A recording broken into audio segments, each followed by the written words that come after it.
Hello everybody, this is the ELC Legend Series Grand Finals, and it's the 1st of April. Such a great date to actually be playing out the finals of a tournament that we've been waiting for quite a bit of time. My name is Nero, and I'll be casting here alongside with Lucas for the entire day, but you'll get to know the rest of the crew throughout the day as we progress, of course. So what do we expect? What do we expect? I mean, can we expect anything else than a great final? We have the finalists, Legends, up. They actually replaced Tricked, who now are playing in the DreamHack qualifier. And their opponents, of course, Red Reserve, the Brazilians, they have not flied all the way from Brazil here. They've actually been boot camping in Sweden, so very fortunate circumstances, and we hope that it continues.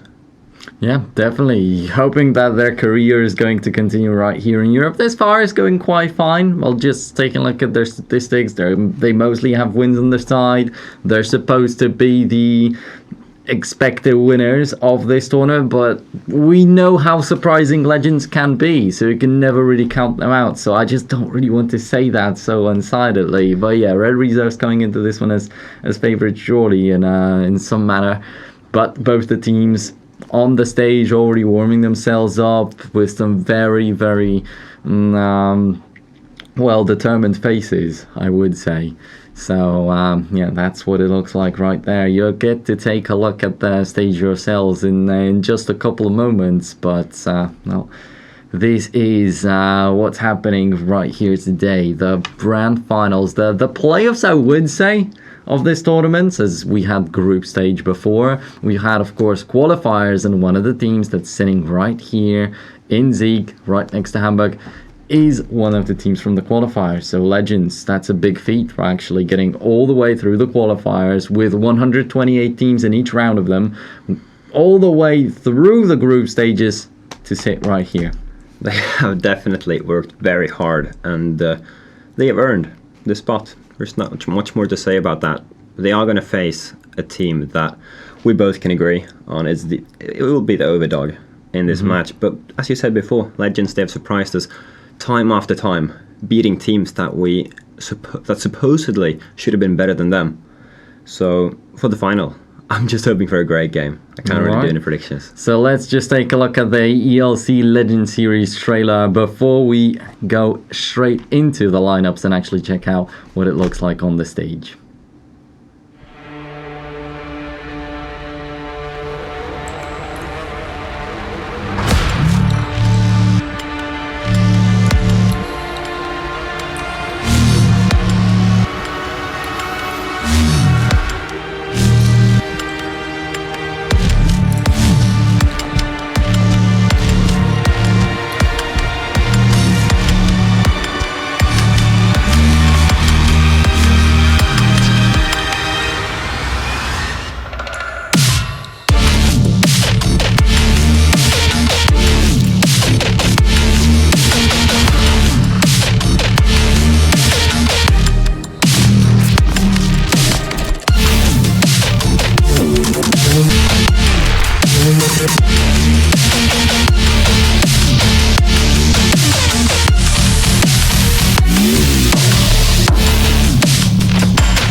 Yeah, so we had all these invited teams on our screens right there, like were announced before the tournament. Some people are hyped up for it. Some teams definitely signed up just because they saw who's going to be taking part in the tournament, maybe.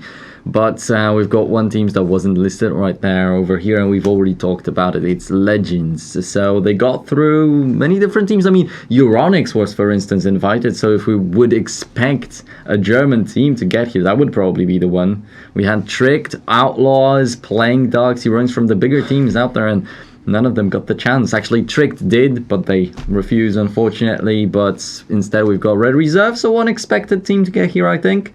And then Legends, who surprised us completely through the roof.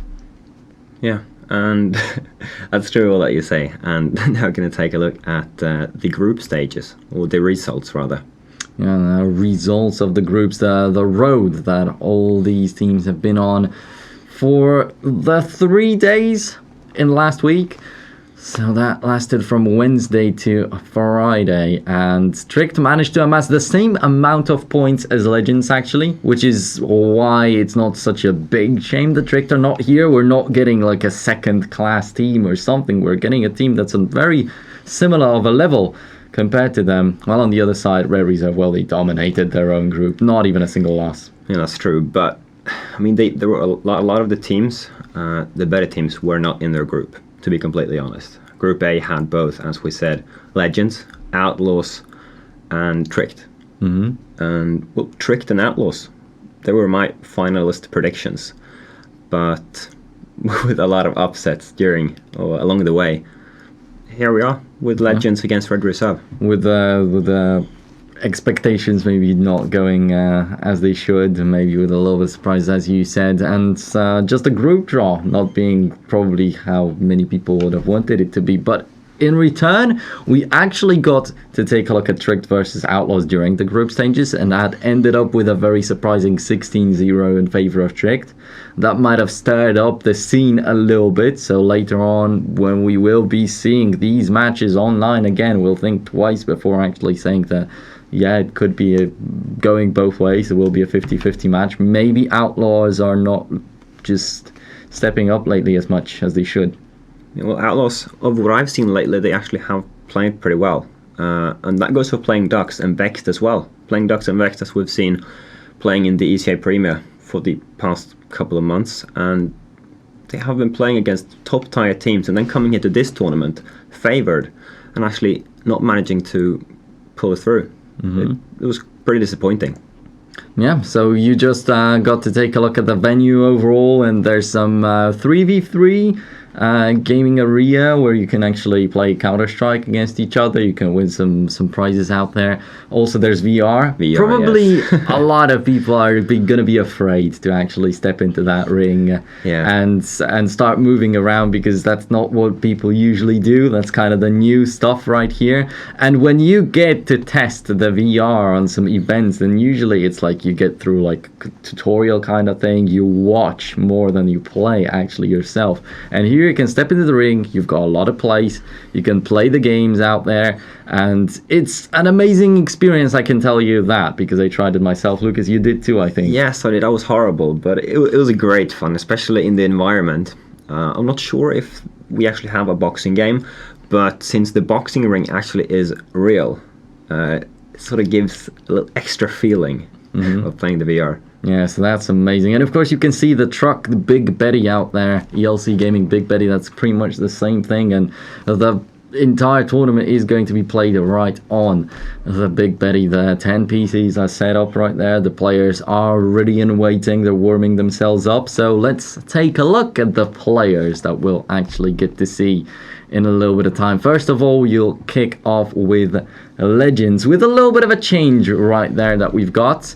As Tazin stepped instead of Ducky into the group stages out there, but now Ducky's back all of a sudden. Yeah, it's very, very confusing. You had to explain it several times to me before, because I didn't really get it. But now the big question that we're all asking is, how will this impact the game? Mm-hmm. What do you think? Well, I think that it's going to boost the performance of Legends. And yeah, as you were taking a look at the lineup right here, just replace Lucas with Ducky.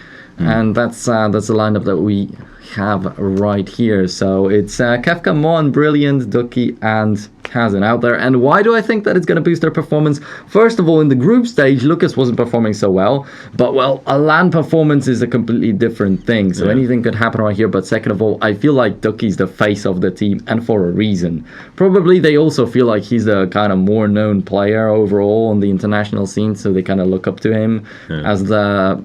I don't know if I can call him experienced one, because maybe some of them have been playing more than him, but they didn't get that kind of exposure. So if we're talking about that overall international LAN experience, then he might be telling them some good stuff right now, just how to prepare for the games. And I saw that when all of them were warming up, he was the guy to kind of like be a little bit more laid back.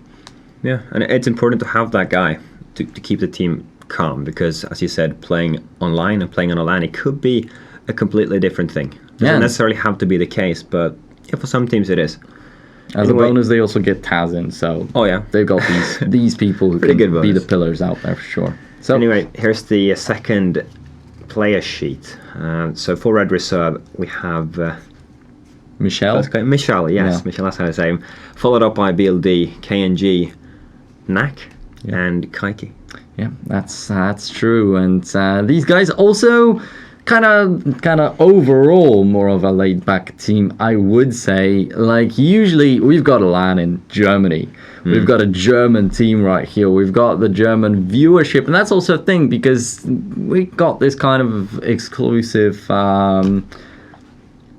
venue with 50 tickets available. So you've got just a bit of people so that it feels really special, but there's actually people in here so that it feels also like a real LAN. We can see Vincent preparing right here, and just take a look at the left hand side. You've got these chairs, and the chair in the middle has a very specific position. That's how Tazin plays. It's one of the first times I've seen such a setup, so it's kind of interesting to see. We're going to see that more close when the player cameras will start rolling.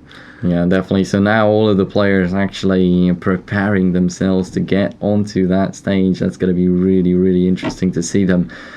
Because it's going to be a little bit of a reveal, I guess we can say, for Legends. They've got no pictures on HLTV. Many people might not just recognize them at all. It was a little bit surprising to us also at first glance, because like they were testing, like walking onto the stage to kind of greet, and we were like, are those players? Are those not players? I think I think one wasn't. Stage, we don't know. So that was also interesting to us. I already walked over there to just talk to them a little bit before, so I know what they look like, but it's going to be a surprise for you. But that's coming when we actually get to greet them and then start the game. For now, let's take a look at the highlights of day one of the group stage.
Yeah, so that's what happened on the first day of the group stages, but there's been two more. So we'll have these highlights brought to you later on in the day. For now, the teams are already on the stage and they are in the game. They are just warming themselves up. They're just doing all these last little setups, and we'll have the match brought to you real shortly. So are you excited just as I am right here? Oh man, I'm not so excited right now, to be honest, but it comes to me when I get into the first game. When I see them lining up and the pistol round starts, then the action will get going. So we talked about preparations. Now we hopefully have all the players on the stage, because we are going to show we're going to show them individually. We're going to get it down to Vincent a bit later. But I mean, we saw some of the players. They've been sitting here for almost an hour, just sitting, focusing. I think it was Kevka. Almost an hour, I think we could say, for Red Reserve. But Legends have been here for quite a long time already. Yeah, that's almost 2 hours, I would say, even. So yeah, hopefully everything will be perfect, because in all the LAN tournaments, you've always got these problems that the chair is a little bit different than at home, that it's a little bit colder, that you like it when you play with your blanket on or something, but you've got no such thing right here. But yeah, Zest is ready with the teams on the stage, so let's throw it over to him. Vincent, bring him to us. Well, it is the time where we're going to see the final, and that pretty much finally. Lucas is not excited. When he sees me, he should be right now, because we're taking a look at Legends versus Red Reserve. You guys already talked about it quite a lot, but most interestingly, those teams, well, Legends, they came out actually a second, then went into first, and the Brazilians there, Red Reserve, they just won every match. They're just so good when it comes to playing those solid and strong best of ones, but always a little bit close. But first of all, we're going to welcome those guys from Legends. Come in.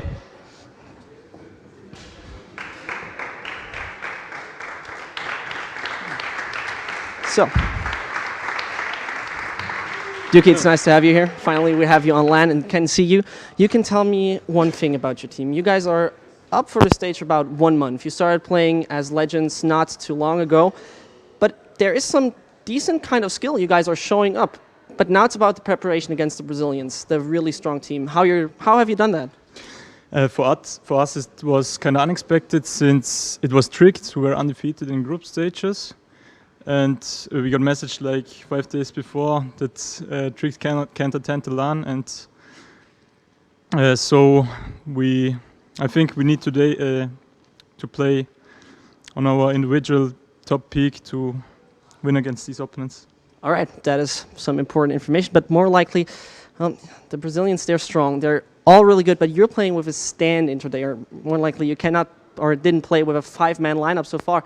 How does it feel, to be actually 1 man down? Like I said, it will be hard for us, since Lucas said 2 days before that he can't attend the LAN, since he got some private family issues. And Kevka actually messaged me 2 days ago that they can't play with another guy and they need me, and so we will do our best. All right, finally you're here. It was a pleasure to have you here. And now we're going on for the Brazilians. You guys can take your seats, and we're going for the Brazilians. We're going for Red Reserve. Come in.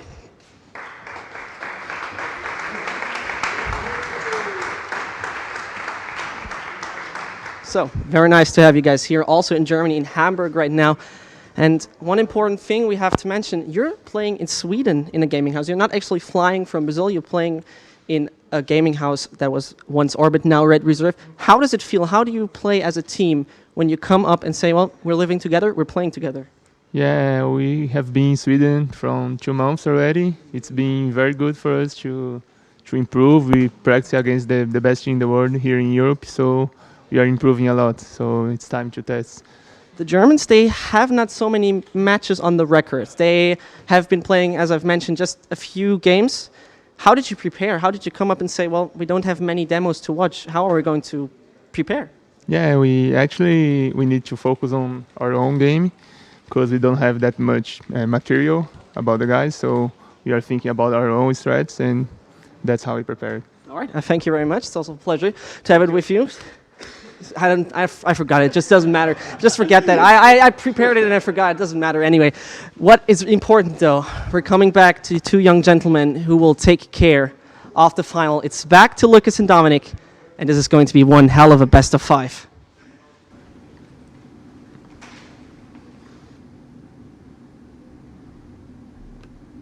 One hell of a best of 5 for sure, but I was also one hell of a handshake with Ducky you've got right there, Vincent. I've got to say that. But yeah, let's take a look overall at the legends. They are on our screens right now. The man that wasn't playing on the group stage was replaced by Tazin right there, Ducky. And like you said, he looks like the alpha male of the team. Like, that's very true, I've got to admit. He doesn't need the group stage. He comes in for the finals and confidence. That's what it looks like. Anyway, he has some teammates because obviously one man can't do it by himself. So that's brilliant right there. Yeah. One of the most consistent players throughout the tournament, I would say. Right next to him is Tazin, the man that replaced Ducky, but he's still here because the man that we're missing today is Lucas from the team. He couldn't come, unfortunately, but, well, as we said, the team can also be pretty happy that they can bring in Ducky again to play with them, so it's not really going to be a big loss for them, definitely. Kefka and the guy right at the end, that is actually Mao. I thought he looked a little bit different, so I was tricked. It was just some other person playing on his PC a little bit. Okay, so Red Reserve, here we go. They're looking happy. So are we. We're looking forward to this, and in the right corner we have KNG, the overall star player of the team, I have to say, with a kill death ratio of, what was it? It's 126 is the ratio, the rating of this player, so looks amazing on the background of all the others out there. Here's Michelle, right next to him, and right in the middle is Nak, possibly the most experienced person. That's what people call him. He's got some real good knowledge about the game, and he's got some good past on that scene. BLD alongside with Kai K sitting right at the end over there, and Nak, for contrast with KNG, he's got the lowest rating out there, but definitely he's not a guy that we can count out. He's a very important member of that team, and you've always got to mention him when you're talking about Red Reserve. So that's something pretty interesting. And also, when you're looking at some teams, then you see a guy with a rating of 0.85 or something. You've got that clear underperforming person, while on the other hand, you've got the huge carry out with over 1.25. But here, all of them are kind of evened out, I've got to say. On Legends, everybody's around that 1 rating, 1 flat. And on Red Reserve, mostly 1 flat, with Nak being a little bit lower, and with KNG, of course, being a little bit higher out there. Yeah, we also have to take into consideration that since these teams are very newly formed, especially Legends, we don't have much statistics of them. So this ratings could be a little bit misleading. You never know. I mean, they have surprised us so far. Looking only at the statistics, getting into this tournament, I thought that these guys, they're not going to stand a chance. And we've been proven wrong several times, and it could definitely happen again here in the finals. Yeah, and that's the thing also with teams changing organizations, changing lineups so frequently that when you don't really look deep into that stuff about them, you're not going to find a lot. And this is what we have from the top of the iceberg right now that's served at hand. But all of them have been playing out there on many different tournaments. I mean, the Germans, they've been on the German scene for quite a bit of time. They've always tried to break through on the Meisterschafts and all that stuff. While the Brazilians, they're of course very, very much new to the European scene, as they play back in Brazil, of course. And just imagine, back in the days, a year or maybe 2 years ago now, no one would have imagined that Brazilians are going to be so strong on the Counter-Strike scene, so no one even made a lot of research into them. And, Red Reserve, here they are, the first kind of European Brazilian team, I would say, as the others are mostly playing in the North America.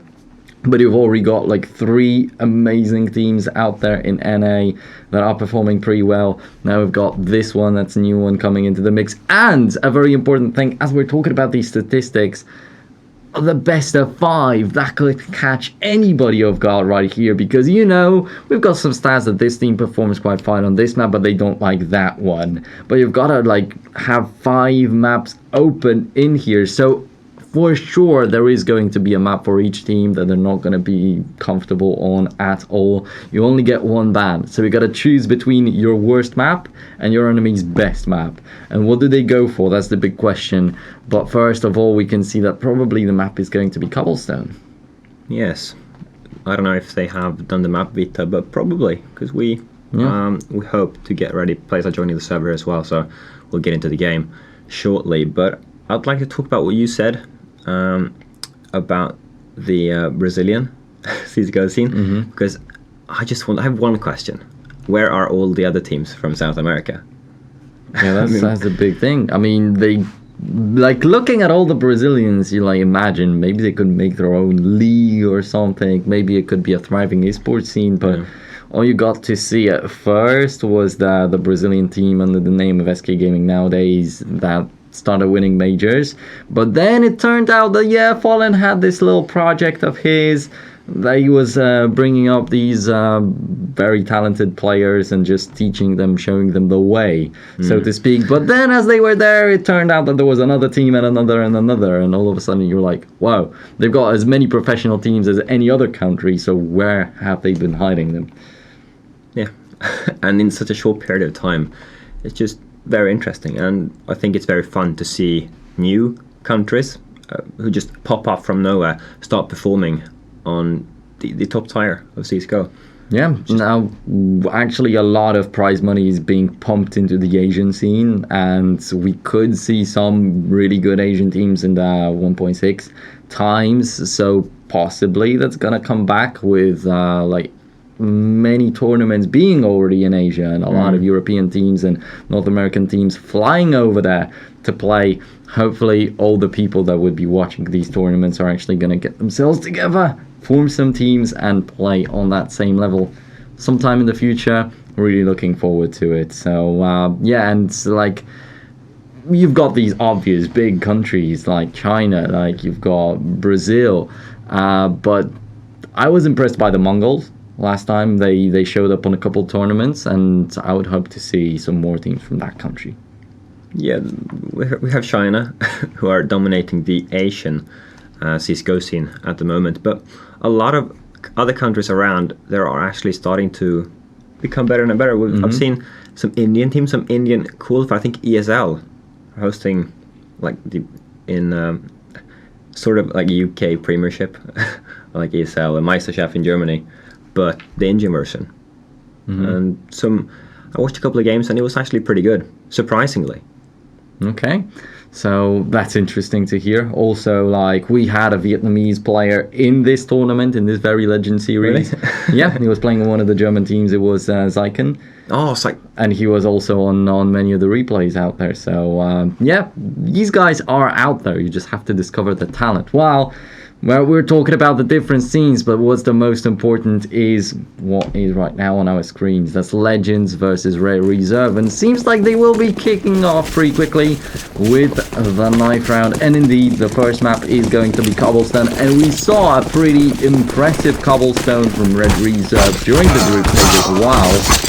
Legends in this lineup, they've not really played a big official matchup on Cobble just yet, so that will be like the first time with big exposure, and hopefully they can perform, because not only is it about not really being able to dig deep enough with the research, but you've also got to take into account that in the group stage they played without Ducky. Right now they're playing without Lucas. It's a lot of team changes, and I mean, Ducky still, until pretty recently, I guess we could say, played with Touch the Crown, a completely different lineup. So these 5 guys together as a team, there's really not a lot that they've been through, and that's also all the more impressive that they're able to sign up for open qualifiers for some tournaments. This time it's the Legend series. They can get through the qualifiers, they can get to the group stages, they can beat nearly every single team out there with only losing against Trick. They get the stroke of luck that Trick don't come. They're here on the LAN finals, and I am seriously looking forward to them supplying and showing us some good Counter-Strike, but I am still all the way through going to stay with Red Reserve, hoping that they will be the winners overall. But at least I don't want to see a one-sided match. No, we don't like one-sided games. We want it to be fair and even. Maybe not 5 maps, because that's very tiring, but you never know. If I had to go for a prediction, I would still, like you, I'd have to go for Red Reserve. But I think that possibility of Legends at least picking up one map is pretty big. Not Cobblestone though. We've seen Red Reserve playing here, and as you mentioned, Legends, they haven't been on this map too much, correct? Yeah, that's the fact, and that's the thing. So what we can expect between these teams would be the best map they have the most experience on in the current teams that they are in. Train would definitely be an interesting one to see. That's the one that we could like base most of our expectations on. If we get to see the Train between these two teams, will tell us a lot. And the scoreline over there might as well possibly be the overall scoreline in the matchup. Who knows? Like if it's 16-14, then we're going to get to see 3-2. If it's 16-8, then possibly 3-1. If it's like very one-sided, then probably there's not going to be even a single map for the other team. But, well, we get to see Cobblestone first. And Legends, they kind of feel like fish in the water right here, since as they haven't played this map in their current lineup just yet, there's a huge possibility of them surprising, and surprising is what they do best. Yes, it is indeed. I thought he was going to get more that they lined up, but Kaiki ended up taking 2 frags. Michel is stuck in the corner there, but still managing to fire shots. He's in big trouble. KNG coming in from behind, but actually he gave Mao enough time to turn around and still shoot at him. Now Brilliant's got a good position, but it's not going to last long. Still a double headshot is more than enough that he's done right here. No one expects him to win a 1v4, but still getting 2 quick headshots at least makes him once again just surprise a little bit, getting the most out of each and every situation. They got the bomb planted too. That's always a little bit of additional money for Legends, and they do lose the pistol round, but they cannot be like completely unhappy about it. No, could have gone a lot worse in that 1v4 situation. But as you said, it's the 1-0 lead for Red Reserve, and they are not looking to lose the 2 upcoming, or the 1 upcoming consecutive. Since Legends got the bomb plan, as you said, they're saving. They were looking to get some rifles going in the next round.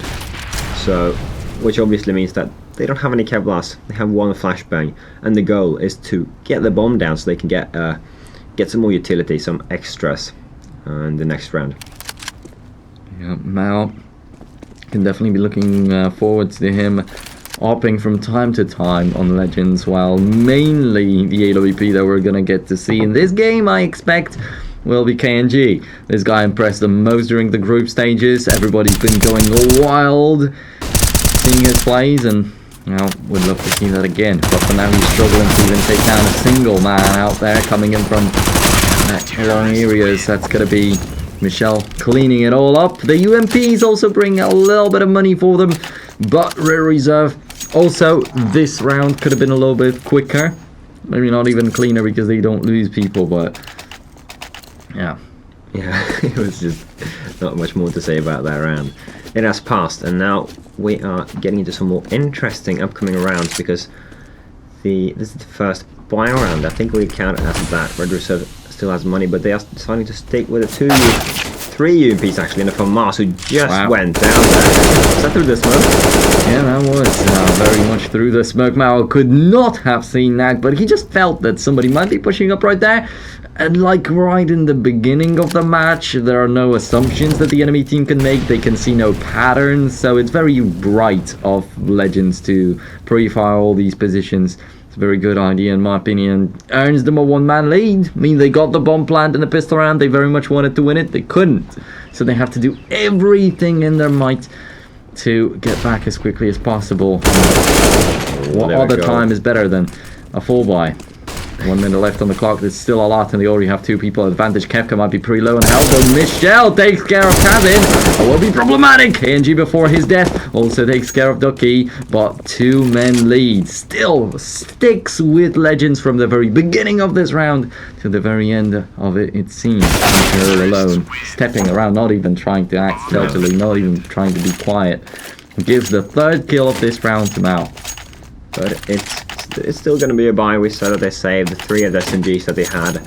So, and AWP is being purchased. I assume that is going to get dropped. There we go. KNG in on AWP. And even though these teams are on 3 UMPs, it doesn't have to be a disadvantage. Definitely though, they still have a ton of utility. And, oh, man, I just want KNG to get going with this AWP. Because the only map, well, they played Cobblestone once in the group stage. And as you mentioned, it was insane. Yeah. Especially from KNG's hands. But you still have to mention that for Red Reserve, a lot of times in the group stage, things would get out of hand.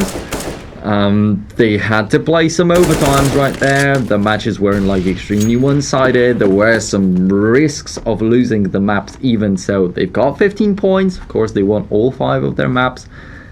But it wasn't so easy. While for Legends, they've had their ups and downs, but when they've been winning, it's been really impressive. Only Netland managed to surprise them with 13 rounds out there on Inferno. That was crazy. We were so surprised with it. But unfortunately, Netland weren't really able to do much more than that. No, only 1 win. Yeah, okay, so now it's going to be a quick A hit by Legends. Not so quick anymore as grenades are preventing them from getting into the side, but they're all running up. They're all running up the ramp here, which could get them lined up. 2 guys go down BLD, picking up 2 KNG with a second as well. That's a combined quad kill with Tazin alone. And KNG, that's what I'm talking about. Just jumps up on the roof, rips his head off, and yeah, 3 kills. That's how easy it can be playing the op on Cobblestone. It's amazing to see him finish the round that way, because the first shot he took right there, he was just aiming right above the smoke. He could see like 2, maybe even 3 people, and didn't hit any single one of them. That's where I got really surprised. They know where the AWP is. They can just run him down. They can spin down and completely eliminate him. Well, that didn't happen. A triple kill is much better than I saw it going now. Brilliant. Well, they're all climbing down the stairs, but they're not paying attention to that. Could previously push, so you might have an idea of him being around there, but only 1 kill is not enough for Red Reserve just yet. And with that play from KNG on the previous round, with it being so clean, most importantly for Red Reserve, only losing like a single or 2 people, now losing a round would be shattering them. And Legends weren't even playing with such good economy, but they still have that one-man lead. Michelle spotting out a very important person, but doesn't manage to take Ducky down. And now with Ducky having some support from the rest of the team, it's more than easy. And KNG running away with the AWP, retaking the site where you've got to rush down the enemies. That ain't happening. He's running for his life. He got chased by Tatsu. He managed to take down in the end. Still getting chased, and they're approaching him, but he takes the peek. He wants them to come. He said, okay, so 3 exit frags coming my way, and he appreciates that. Though it wasn't a 1 round, he ends up with 2 kills before he goes down. And hot player of the game is not who we expected. Well, for now, like all the names that we've mentioned, definitely not among them, but Taike, you can never forget about him. And he's this kind of guy that I would say isn't so consistent. A lot of times you have all these Brazilians fans blaming him and saying that they should replace him, but sometimes you've got him right at the top of the standings. Yeah. And actually, we've noticed that a lot of times in the group stages too, that he would perform in the beginning of the match, but then right at the ending of the map he would fall down and not do anything at all. So maybe that's the case again. Maybe he's just performing in the first half so well and just drop off. Oh, the headshot comes through. So even though Michelle doesn't manage to bring down Brilliant just yet, loses a lot of HP, he's still alive and he's done some damage. There's KNG with another one, and I think he might have heard Ducky crossing. His beats. Barely survives. Ducky's now going to try to smoke him off. And they're coming in from behind. Now KNG can be in some deep trouble, but got through to shelter, and this guy still standing. This guy is insane. He's now escaped.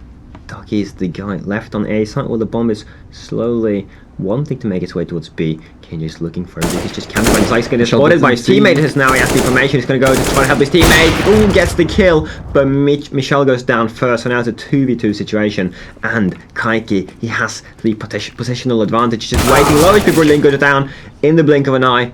But the refrag is also super quick by Tazin. So now KNG will have to get the quad kill with that shot. Not Oh, that's very surprising. Taz is now just hiding. It's going to be tough to do with an AWP. He'll most likely have to be a quick scope or a no scope even. Taz is shoulder peeking there.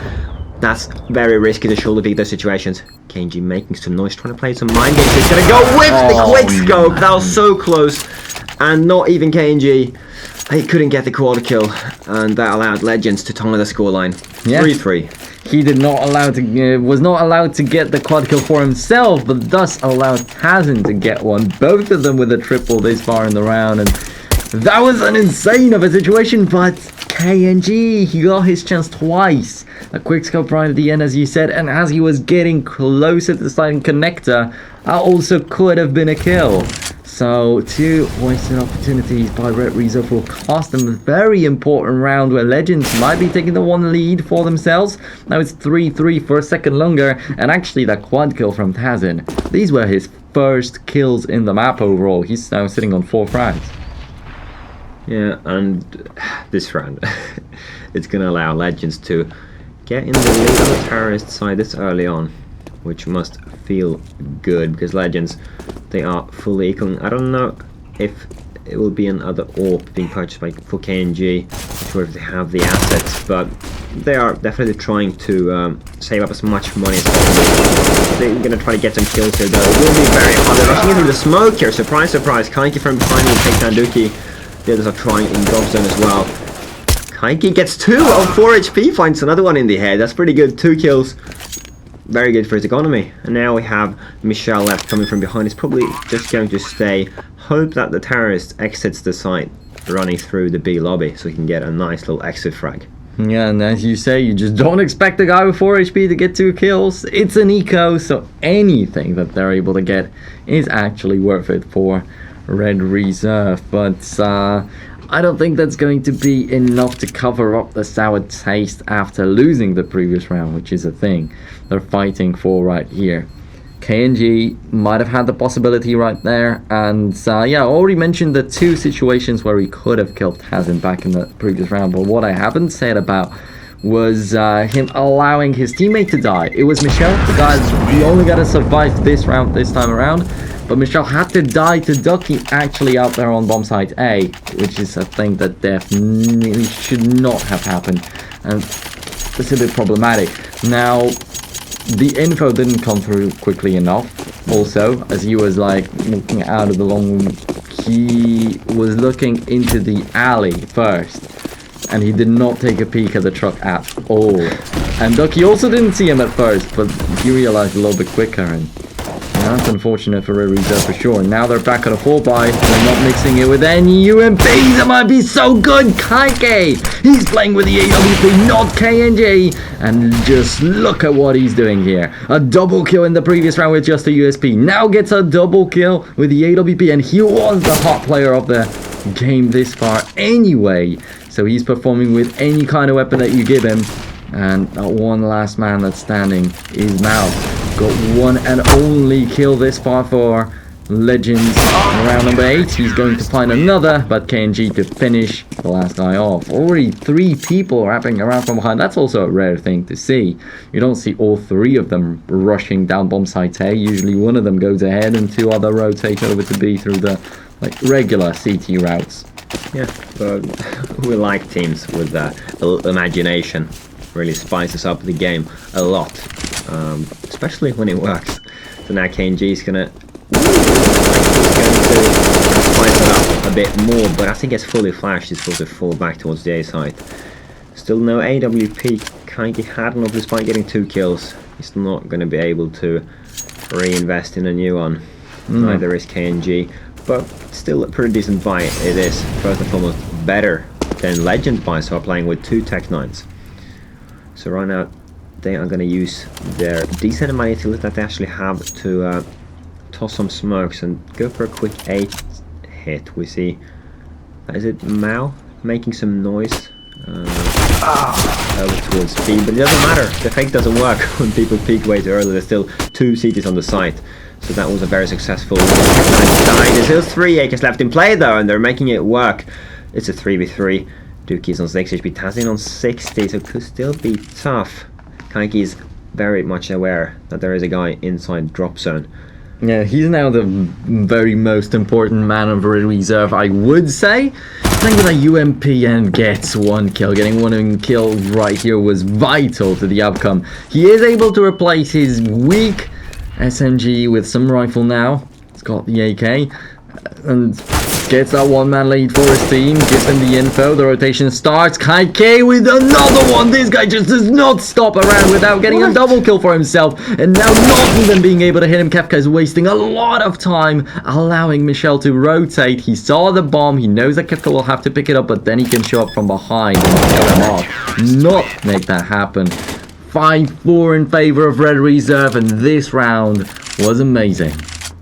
And now, when we've actually seen Kaike picking up a lot of kills, we have KNG here, not player. And it doesn't really matter who of them it is, because they're both putting up a great performance. And now with KNG back on an AWP, we'll see what more good stuff is to come. Looking for an early entry, I'm trying to find it. Is that also in mid where Michel is helping him out so he doesn't get surprised? Michel's going to stay off, KNG backs off.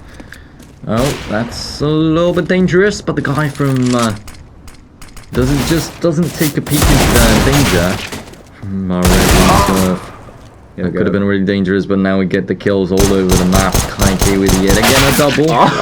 Gets even a triple this time, and the headshot with the USP so quick just shows Tarzan how to shoot with the pistols, I guess.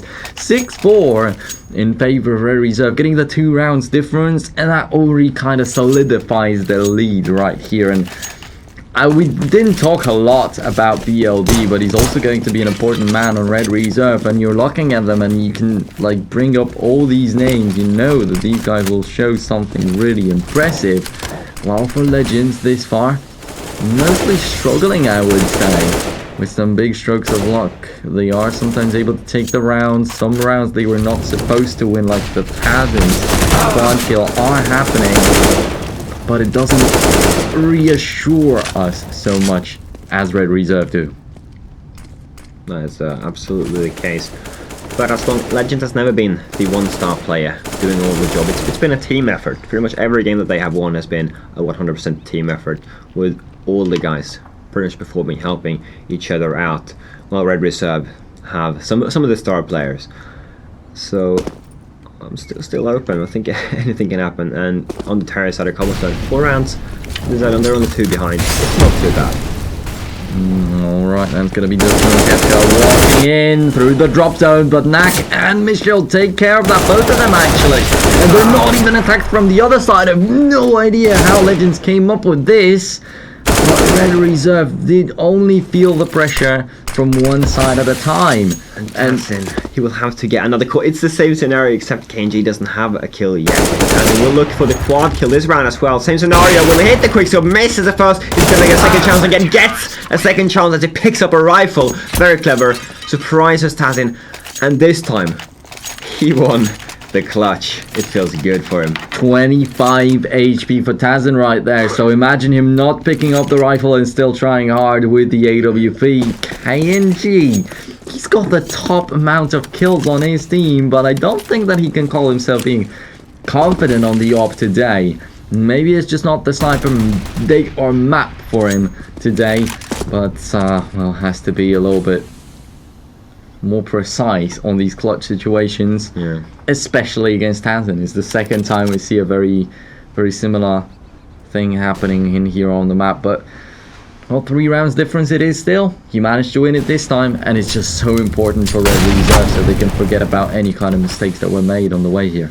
Yeah, so speaking about KNG, what I can recall of them playing this map is that KNG was actually better on the terror side. It was the key to them winning many rounds, because he always got the entries. Instead of sending out the entry frag on the sent out KNG, he got the first frag with the off, and then the rest just went their way. So we can't call it a bad performance. It's not a top performance. We've seen him play better, but I'm still waiting for him to get on the terrorist side. But yeah, the Legends guys, they're getting torn apart. 1 kill, 2 kills for Brilliant. Why is there always the low HP guys who gets the second kill? Now they're trying to bet it smells Kobe. There we go. He'll have to be fast. That's a nice quick scope looking. He knows that Mao is somewhere near there. Mao just shows where he is. And Kaike with a triple this time. Guess at the end of the day it wasn't the greatest idea to reveal himself on now, but he did not know that Kaike was not aware of his position out there, and just Kaike versus KNG. They're battling it out for the first place spot in Red Reserve, but earlier on was an extremely close matchup with the scoreline. Now Red Reserve are doubling the number of rounds that Legends have. Now they are getting into the safe zone. The CT side on Cobblestone. Theoretically, a lot of talks throughout the existence of this map in Counter-Strike Global Offensive about how the T side is supposed to be slightly more favorable in here, but it's not the case in the match that we're seeing now. I mean, there's been a lot of talk, and I don't see too much difference between this this map and the old version. I mean, there are obvious changes, but I don't think it impacts the game negatively. Still, CT, in my opinion, at least, if you disagree, then tell me. That's why, even though I can't read it. Anyway, Kaike's continuing. 2 kills there with the open KNG. He feels like, oh man, Kaike's picking up so many kills. He's going to be the next hot player. I have to get a kill there. So he finishes it off with 1, and these guys are going to continue to battle it out. As I mean, they're not dying. These guys are usually the guys being left alive. They're building up their economy. Things are looking great for them, and we see Legends on quite a big losing bonus, which will allow them to get some Tech 9's armor, UMP as well. But KNG, he was just waiting for the chance right there. A lot of people jumping right in front of him, and finally next actually Michelle to get the kill in here. Michelle gets run down. KNG once again, you can hear these off shots fire, 2 of them to get only 1 kill. Struggling so much with that sniper rifle, but still at the end of the day they have at least a 1-man lead. Now BLD's gonna toss in the grenade to nuke down Kefka. Brilliant's getting killed by BLD too, so KNG can make sure that nobody's gonna stab him from the flank, and that's all that he needs. Just aim in and pull the trigger when the guy shows up. 10-4 in favor of Red Reserve, and that already is a very impressive scoreline. They might even be getting that last round too, and 5 kills only for Mao, 5 kills only for Kefka on the lineup of Legends. Well, this looks pretty normal, kind of. On Red Reserve, you've got these 2 outstanding men that are Kaike and KNG. The others have very much the same stats as Legends, but the 2 people of the difference are enough, more than enough. Kaike yet again with an opening kill of this round, but Mao after all is going to refrag for him, and Nakano, he still has to show that he's out there sometimes. As Michelle is switching between bomb side BNA, and you can see what he's doing right now. And Nakano, he's just struggling to get the kills, like all of the people in Red Reserve performing so well. Maybe that's the reason of Nakano's rating right there. He's got the lowest theoretically, but it's just because every man is such a ferocious beast on the Red Reserve. They just take all these kills before they even show up. Yeah. So that max tank passive cannot really do much. No, I mean, it's in Middle East. Okay, are they going to go A this time or B? He's looking for the kills, but we have Kaike on the B side, we have KNG on the A side, just finding, I mean, pretty much 2 kills every round. It's just amazing. And I mean, who cares about score? If he doesn't have to perform, if a team does it for him, then he should be happy. I know, definitely. Well, captain of your team would be happy about it, but then on the other hand, I always mention that some captains just don't feel well underperforming a little bit because they know that maybe the team will be blaming them or something.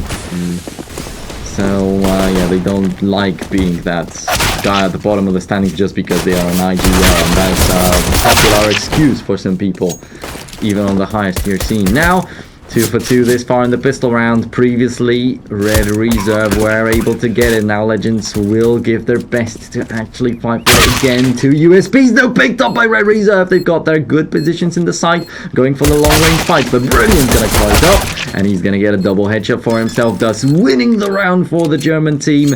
A very pivotal moment for them. Had they lost the pistol round here, Red Reserve would already be closing out this map. Instead, it's going to last a little bit longer at least. There's still a chance. Nice rip sticker there, you know, shows shows respect for the corpses. But as you said, very important pistol round for Legends. I mean, having Red Reserve, having these teams on a 13-4 scoreline. I'm pessimistic, but I mean, I would probably call GG by then. Hell, 5 rounds. They're looking to pick up the 2 upcoming consecutives as well. But maybe Red Reserve, they're going to try their best to make this force happen. They're rushing out along him. Now staying close, but BLD just runs over him with that tech. Now it's all of a sudden a 4v3 situation. We have Michelle and BLD slightly low on HP, but we see Nak now picking up a rifle. This could work out, and with 120 left on the clock, they can rotate. They can do, yeah. There are all possibilities to do whatever they want. Yeah, that's the fact. Could just restart the round completely, and this time they do have some weaponry, but pretty low HP can be a problem. Ducky, don't really know what to expect from him with that. Only UMP left on Legends, but if Legends are to win this round, he's bound to have some luck. He's gonna have to face off against either Michelle or BLD right here. Man, they're going slow, but it seems like Legends have read the situation pretty well, as they have 2 sieges over towards B here. Kevka holding closing drops and has a lot of HP as well. So Michelle, who comes down with no HP at all, is probably going to be an easy prey. Dookie is trying to hold the side flaning himself. Kevka gets that easy frag. Dookie gets one as well. That's huge. Now Nak is still left alive. Nak there with the M4 that he picked up, still on full HP though. Now Brilliant has to clutch this 1v2 with no utility. No diffused kit either. They are in the same spot now, so he could get. They don't have any off compositions. He could be able if he gets the first one. Looking for Naka, but gets his head ripped off. Great refrag there by Nak. And Red Reserve, they just won the force buy, which, I mean, as you said, this is even worse for Legends, losing the force. And Red Reserve will get really close. So just ending the game with the Legends on a 4C if they lose, which they probably are. Then an eco following, Red Reserve will already be up on 14 rounds. Yeah, that's the fact, and it's so horrible for Legends right here. And I was talking about how Nak does not get so much credit right here, how he doesn't find any more kills than the rest of the team. But there he goes, he was entrusted with the best weapon this round as he had the most HP, the best kind of situation for himself, as Kaiko wasn't even playing with a Kevlar. He had no Kev at all, not to even mention the helmet. That was a big problem for Red Reserve. They might be getting all these kills, but what do they actually do with them? How did they develop this round? Managed to figure it out. Was really tough. Ended up with still a 1v1 situation. But they got it. Ooh. Now Brilliant up close. Yeah, if they find another headshot, it will become really complicated for Red Reserve. But that's not happening to BLD. Does not allow himself to be taken down by some near pistol attack. Sprays down Ducky in the smoke. That's really lucky from them, but the deagles are important and dangerous as always. 3 deags out there and 3 kills with them, but well, these are spread among Kevka, most importantly, and also Mao. And now Kaiki's going to try it. He doesn't have any choices going for it. He does have the bombs just going in, and there's deagles firing everywhere. 6 HP on Mao. I mean, it's still possible, but even body shots could be enough right now. That's the thing. Now, most importantly, Kaike, this time, he's got the Kevlar out there on himself.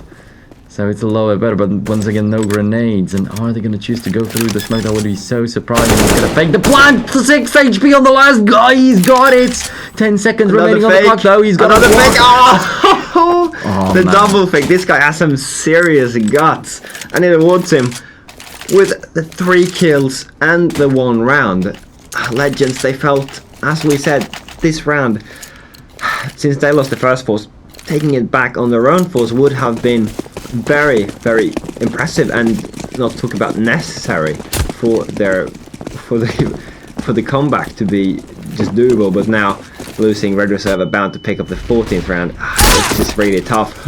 Ooh. There comes the Zeus kill now with a good position, and KNG not really watching out enough for that, but you can see what Red Reserve does with them anyway. So maybe the Mach 10 can be picked up, and long range you're not going to achieve anything with it. And Kazim jumps down the drop zone. He once again picks up the very same weapon, which isn't really going to give him a lot, and he just gets spotted out as soon as he peeks. That's 14-5 in favor of Red Reserve, and we're going to get to see the replay of that Zeus kill from Mao. But what I also want to say about the previous round, but that after it, yeah, Kenji, I think he spotted him with the corner of his eye, in the left bottom corner of the screen, but Doesn't matter. You don't pay attention to little stuff like that. When you're rushing down with a Mac 10, you're just bloodthirsty. You want all that money. You want the easy kills. But that, I guess, catches you off guard and actually breaks the day for you. But what I want to say on that round with Deagles for Mao, he's got to walk out. I was caught up mid-sentence. He actually did that. And the double fake, as you said, was way too big to take for Legends. Now, 14-5.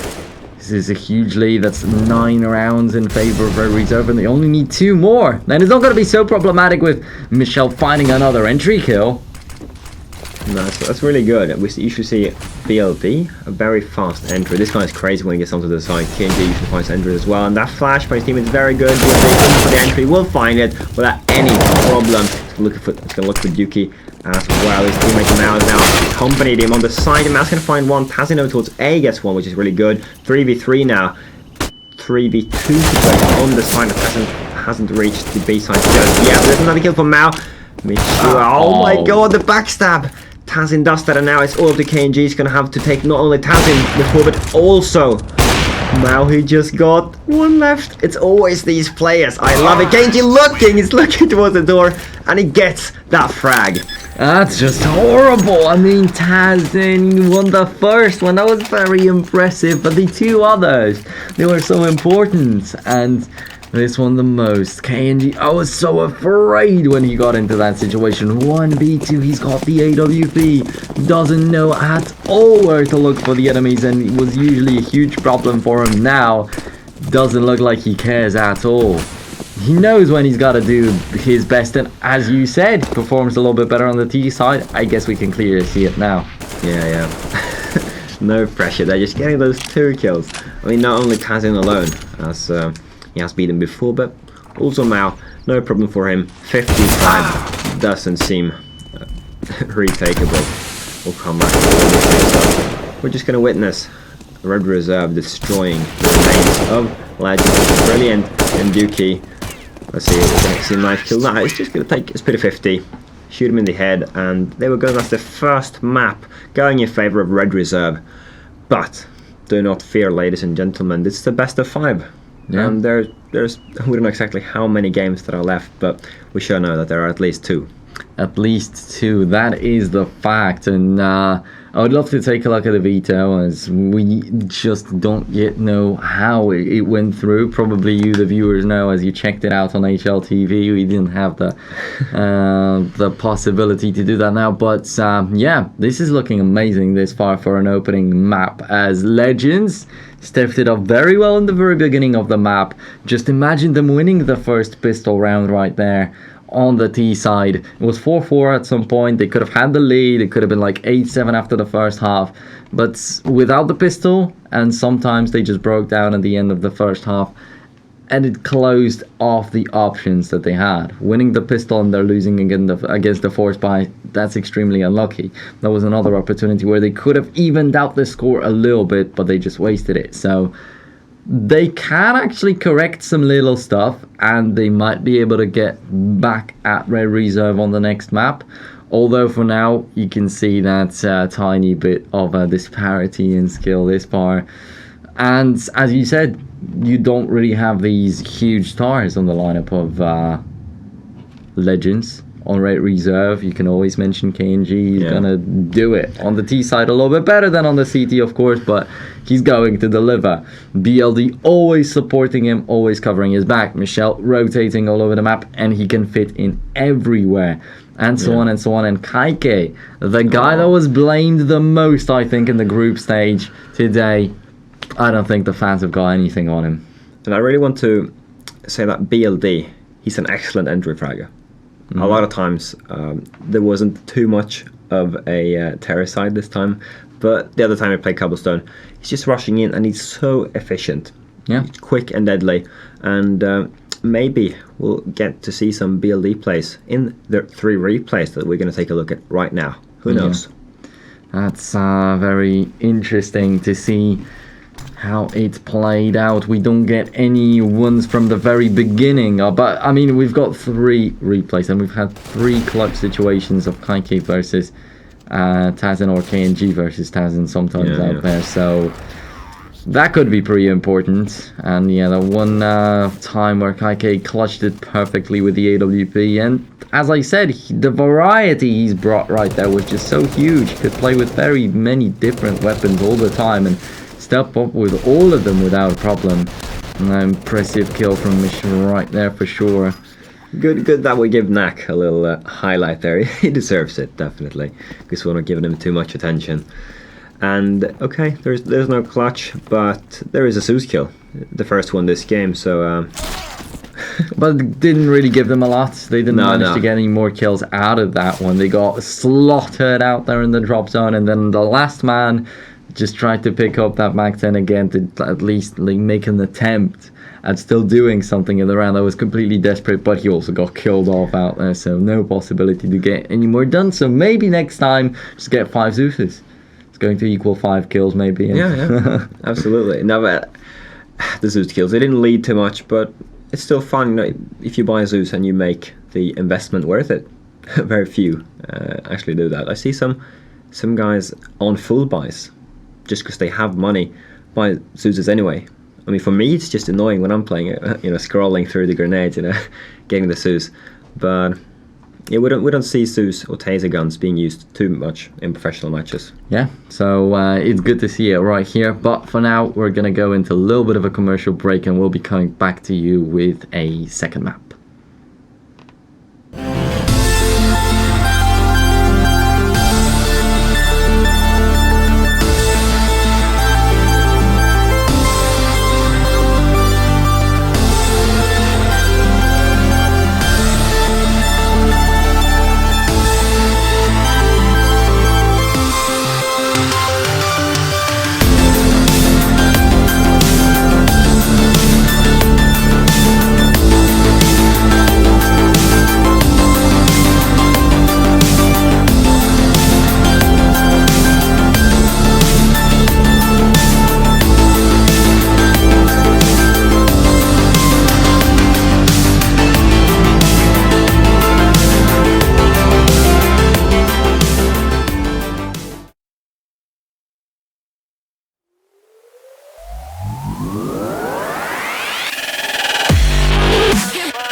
here we are. We go again. 16-5 on the first map, Cobblestone. Next up's gonna be Cash, and on both of these maps, Legends don't have any really big stats. So that's really surprising to see. They lost Cobblestone pretty one-sidedly, but as I said, they had chances of making it much better. Maybe even chances of winning the map, but, well, that's going a little bit too far. Now, let's take small steps, of course, but Cash, that's going to be the big question that we've got ahead of ourselves right now. If they also lose with the similar kind of scoreline on Cash, then what do we make of Legends right here? I mean, Tricked, they probably wouldn't give up so easily, I guess. And we're always going to be comparing Legends a little bit to Tricked, because Tricked was supposed to be here, after all. And if Tricked would have been here, they would definitely have been my prediction to take home the whole tournament, because they played so good. But enough about Tricked, because they're not here. We have Legends here, and as you said, discussing Cash, we see that their best map, according to statistics, which we don't have a lot of, is Mirage, which is map number 4, which means that they have to pick up one of these upcoming matches, either going to be Cash or Overpass. Otherwise, they're not even going to see Mirage at all. Cash, for Red Reserve, don't know what it says, but I haven't seen them play it, so we can safely assume that it's not one of their favorite maps. Yeah, I think they're going to perform pretty well on Cash. On the other hand, for me, the Brazilian team right there should be looking good, and that's what I'm scared of. That it's not going to be a much better scoreline for Legends at all on Cash, but let's see. Maybe they've got something up their sleeves at the end of the day. I remember a lot of matches of Duckies that I've casted on this particular map. We've also got Tazin out there on the lineup of the other German teams on Berserk that he's playing nowadays. So he's been playing this map also a lot, and had some good performances, ups and downs, of course, as back in the days, like that we can get some solid stats of these two people on. Cash was one of the most popular maps, I think. Like, Cobblestone's been on the rise for the past months, definitely. But Train as well. Yeah, I think so too. Train as well, but like before Cobble was so very popular, when people were still like kind of looking at it, oh yeah, we can play Cobble, but it's not like a map that we're going to train so much. It's not going to be our favorite. Cash was there. Nearly every single match would be Cash, Mirage, Dust. Cash, Mirage, Dust, yeah, and so on and so on. Now they switched, because Cobblestone, it's a very fun map. Tactically, it's very different from a lot of the other maps. And I think that's why a lot of the pro teams likes to play it, because there's a lot of things you can do. Yeah. And that's probably why people in matchmaking, they don't like to play Cobblestone. They rather play Cash and Mirage and the slightly more simple maps. That's the thing on matchmaking. Like, Cobblestone doesn't work out so much. You don't really have any set strats with your teammates that you get matched with, and so on. So yeah, that's pretty interesting what you said right there. That's very true. And about Cash, as I said, like Ducky, Tazin, we can expect them to do well. We don't really know a lot about the other guys, but I think that they also, like, of course, know the map. They know what to do. Yeah. And if it goes down to the skill matchup in here, that it could be. I mean, Cash, not really a CT-sided, not really a T-sided maps, very balanced, and that's the thing that everybody loved when it was first introduced into Counter-Strike. Like, you had these little interviews on Valve-sponsored events where Get Right would be saying, yeah, this map is like that. So everybody was saying they love it because it's so balanced. And yeah, that's the thing. It stayed. I mean, we didn't get any big changes on Cash ever since it came out. Maybe like the Vents revamp or something, but that's not something big at all. And just show us the strength, Legends. Just show us why every single match that Ducky plays, everybody keeps calling him bad names and not wanting to play against him. I mean, as he's been warming up, he looked like a very normal player. I really paid a lot of attention to him, because on many occasions when people said that, oh, he's cheating, we don't want to play against him or something, I didn't really see a lot of surprising stuff from him. So sometimes you've got like these obvious aim locks or stuff like this, or you've got incredible headshots or some insane reactions or pre-firing some completely unexpected positions. On some matches that didn't happen at all, and people still had something against him because of prejudice, because of like him being the suspect on every single match. Like here, he was warming up pretty normally. He was getting some good shots right there on the deathmatch, and he's got that very distinct kind of play style. He's sitting the closest to the monitor from the team, and he's like in a very dynamic sort of position. He's just flailing his mouth left and right all the time. So yeah, we'll see. We'll see if he can perform on this map maybe a little bit better than on Cobblestone, because on Cobblestone he was not lackluster. He was just not as good as KNG or Kaike were, because once again we're coming back to the situation where most of the players had 10 frags and everybody on Legends also had it, but then 2 guys on Red Reserve had 20 out of nowhere. And here we go, KNG in another clutch situation. He's going to try to win it, and Mao, he knows how good KNG is, so he's going to run for his life. And there we go. 3 HP remaining on KNG right there. The guy that got the left click not close enough right there is to be blamed. Yeah. But yeah, that's the unfortunate thing. It just keeps happening ever since the change with the knives was made. Yeah. But to be more serious, you talk about Red Reserve and you think it's going to be a match of skill. Like these teams just, since it's a pretty balanced map, we don't have too much. It's neither of these teams' favorite map, so you think it's just going to be a pure skill competition. I don't think that it's going to purely be like that, but might as well come down to it on some rounds, on some occasions. And Legends must abuse the fact that KNG wasn't as solid as he might want to be on Cobblestone right there, because yeah, he was getting most of these kills, he was getting some of these situations, but sometimes in the clutch moments he required like 3 shots with the AWP to get 1 kill, and in that amount of time you can always get him down. Maybe they'll work on it, maybe they'll work on figuring out where he is, just abusing that position, or maybe they will want to put a lot of strain on Knack, as he didn't go through a lot on the previous map. And then they will want to like pick up the pace unexpectedly on him. There's some headshots from Legends, and here we go. The bomb already being planted. 4 on 2. Looks like a pretty easy entry here. The Kaike and the guys coming back. Kaike has a diffuse pistol as well. Deagle in the pistol round, wow. That's good. Confidence, I like it. So, they're not really finding anything. The 2 guys camping quad. We'll have a guy in main as well, and they're not finding anything. It was very hard. Legends guys, they just got into 2 good plant positions. That's the first round for them. And I really never made my prediction, but just because I miss Vincent so much, who's down and the stage hosting, he once said that Germans, they know how to play cash. So I'm going to take him for his word and go with Legends here. Yeah. Upset, baby.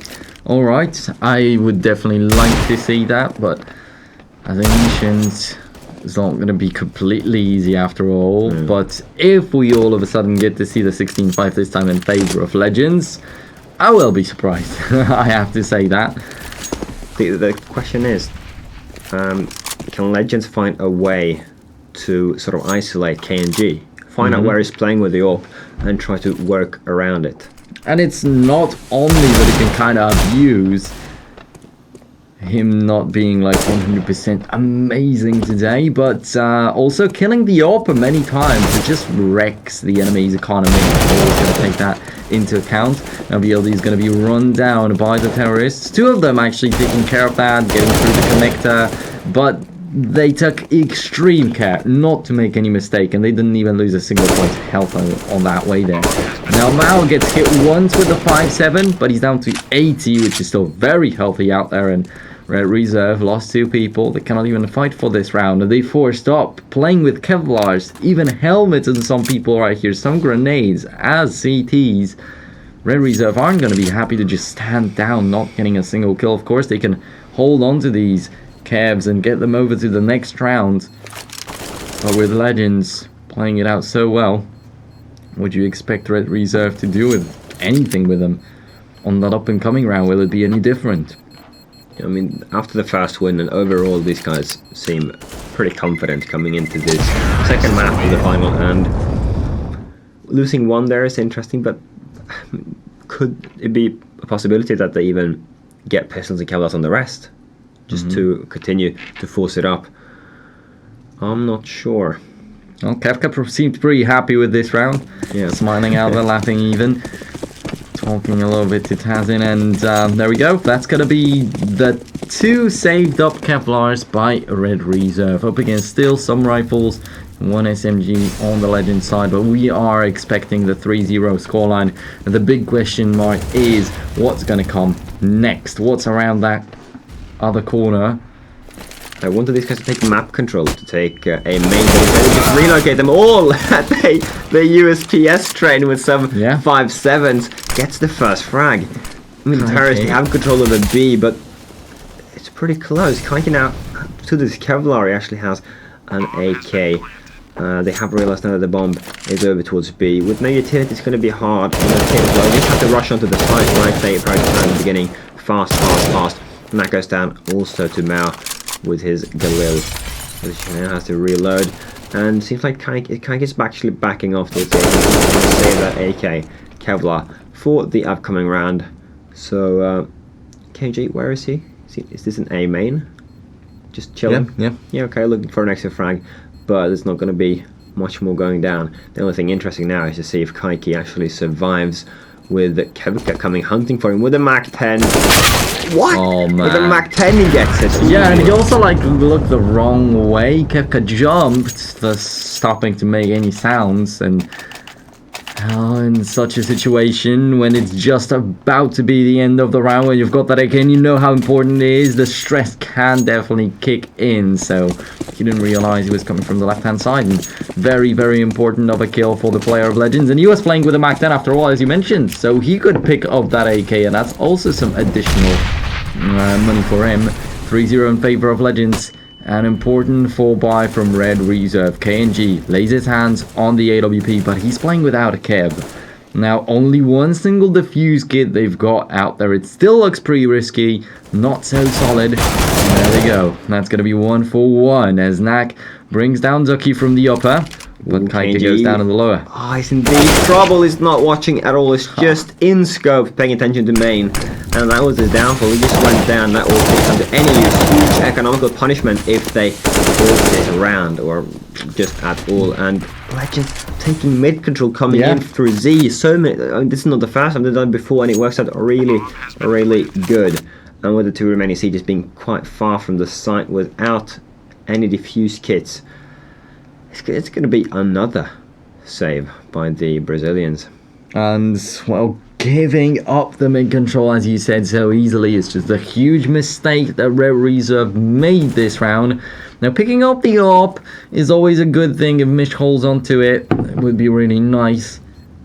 But Legends, will they not be able to find at least one other person out there to bring him down, take the weapon home? Not. Although Red Reserve are a little bit too far away to expect that to happen. But last time they held on to a couple of Kevlars on their pistols. They were able to figure it out somehow. They got a couple of kills at the end of the day. Yeah, there is brilliant this far on cash, theoretically. The top player for Legends, but it's just the beginning of the map. So these guys will just be getting switched out by new other people over and over again. 2 kills on Nak and BLD, if I'm not mistaken, on Red Reserve. And these are the only kills that they have this far for the Brazilian team. 3 UMPs. They're trying to fill in the gaps alongside with the 2 weapons they held on to. Good kill from Nak. He got a double in the previous one. This time it will end with just a single, and they lost all these UMPs instantly nearly. KNG will be playing with the AWP, and he's trying to stir up Roach the side. He's not losing all hope, but I think it abandoned Red Reserve completely, and the Legends will be taking the 5 rounds home without a possibility. Michelle even going in for this. This could just be a huge waste. It's not making any noise, so it could come as a complete surprise. Yes, look at this. Oh, good. Knife kill would be very valuable in here, but instead he tries to go for another frag over at the checkers. So, that's a choice between killing another person or getting some more money for yourself. In such deep economical trouble that the Red Reserve are in, I don't know which is the correct choice, but as you see the 3rd frag from Mish, he's definitely got to be happy with the decision he's made. of them are probably going to pick up the AWPs, and we are going to get a replay of that Mish's player. That was amazing of a situation for him. Had he not spotted anybody else out there, I bet that would have been one for the knife, and he was like, oh, nice, good dollars. Yeah, it was good. So he managed to save that up. And what I want to see now, as you said, I just need to focus on mid control. So what I would do is to put KNG. Okay, that's a nice entry. Close to getting the other one, but he was just trying to cover up for BLD. I don't think he expected so many people to actually come his way. Hazen is down to 35 HP with one man down on the ground already. Legends won't be too happy. So now they have gained mid control in the end, which is good, but it costed them 1 kill. And Wu KNG and Tazin are low, so that's pretty much equal. They're going to go for PK KNG with a quick upward flick. Those are pretty hard, and he did not hit that. So still in mid with 110 left. They're still figuring out what to do if they're going to go for a split with Yuki up here in a main. It sort of smells a split to me, but Yuki... Oh, Knack from behind. That's the issue with not having a lot and just playing too slow in mid. That's exactly how Red Reserve want to work. Yeah, this is amazing to see Red Reserve working like it's so consistently, like you could see in the end of the previous round, Michelle doing that. That triple kill for him was awesome. Now, the backstab from Knack, it's also great. And I'm still going back to the group stage where they played on Train, was BLD, just trying to actually come in onto bomb side B, I think that was. And he managed to get a double kill for himself. And yeah, they all have so much patience right there. There's steel nerves and nerves of steel rather. And there we go. Kefka, all that he can do is try to bring down Mish through the wall. But Michel is already out of that A main entrance, and he's got a double kill for himself so easily. Tazin has been making some noise towards B, which has led to Kaiki holding it closely. So 2 CTs over towards B, 2 over towards A, and with only the 2 smokes will be enough to cover both heaven and lower as they are approaching the side. Kaiki finds it with the help of Knack, just finish it off. And where are the refrags? These 2 guys, they're not coming up, they're coming way too late, and we already see the thing coming in from Raid Reserve. They're going to try to do this. Oh, Knack so close once again, coming in from behind. Will he actually peek through that smoke, or is he a little bit too afraid this time around? Kaiki already gives the information, they're deep inside, and KNG is going to get the last kill. Interestingly enough, Knack was just waiting behind them, and that smoke just had to just pull the trigger. But he didn't do that. He patiently waited. This time, he had actually other teammates that were capable of getting these kills, but maybe he could have prevented Kaiki's death. And that's always something, I guess. Yeah, but it was more of a security. They had him there, so there was pretty much no way that they were going to lose the round.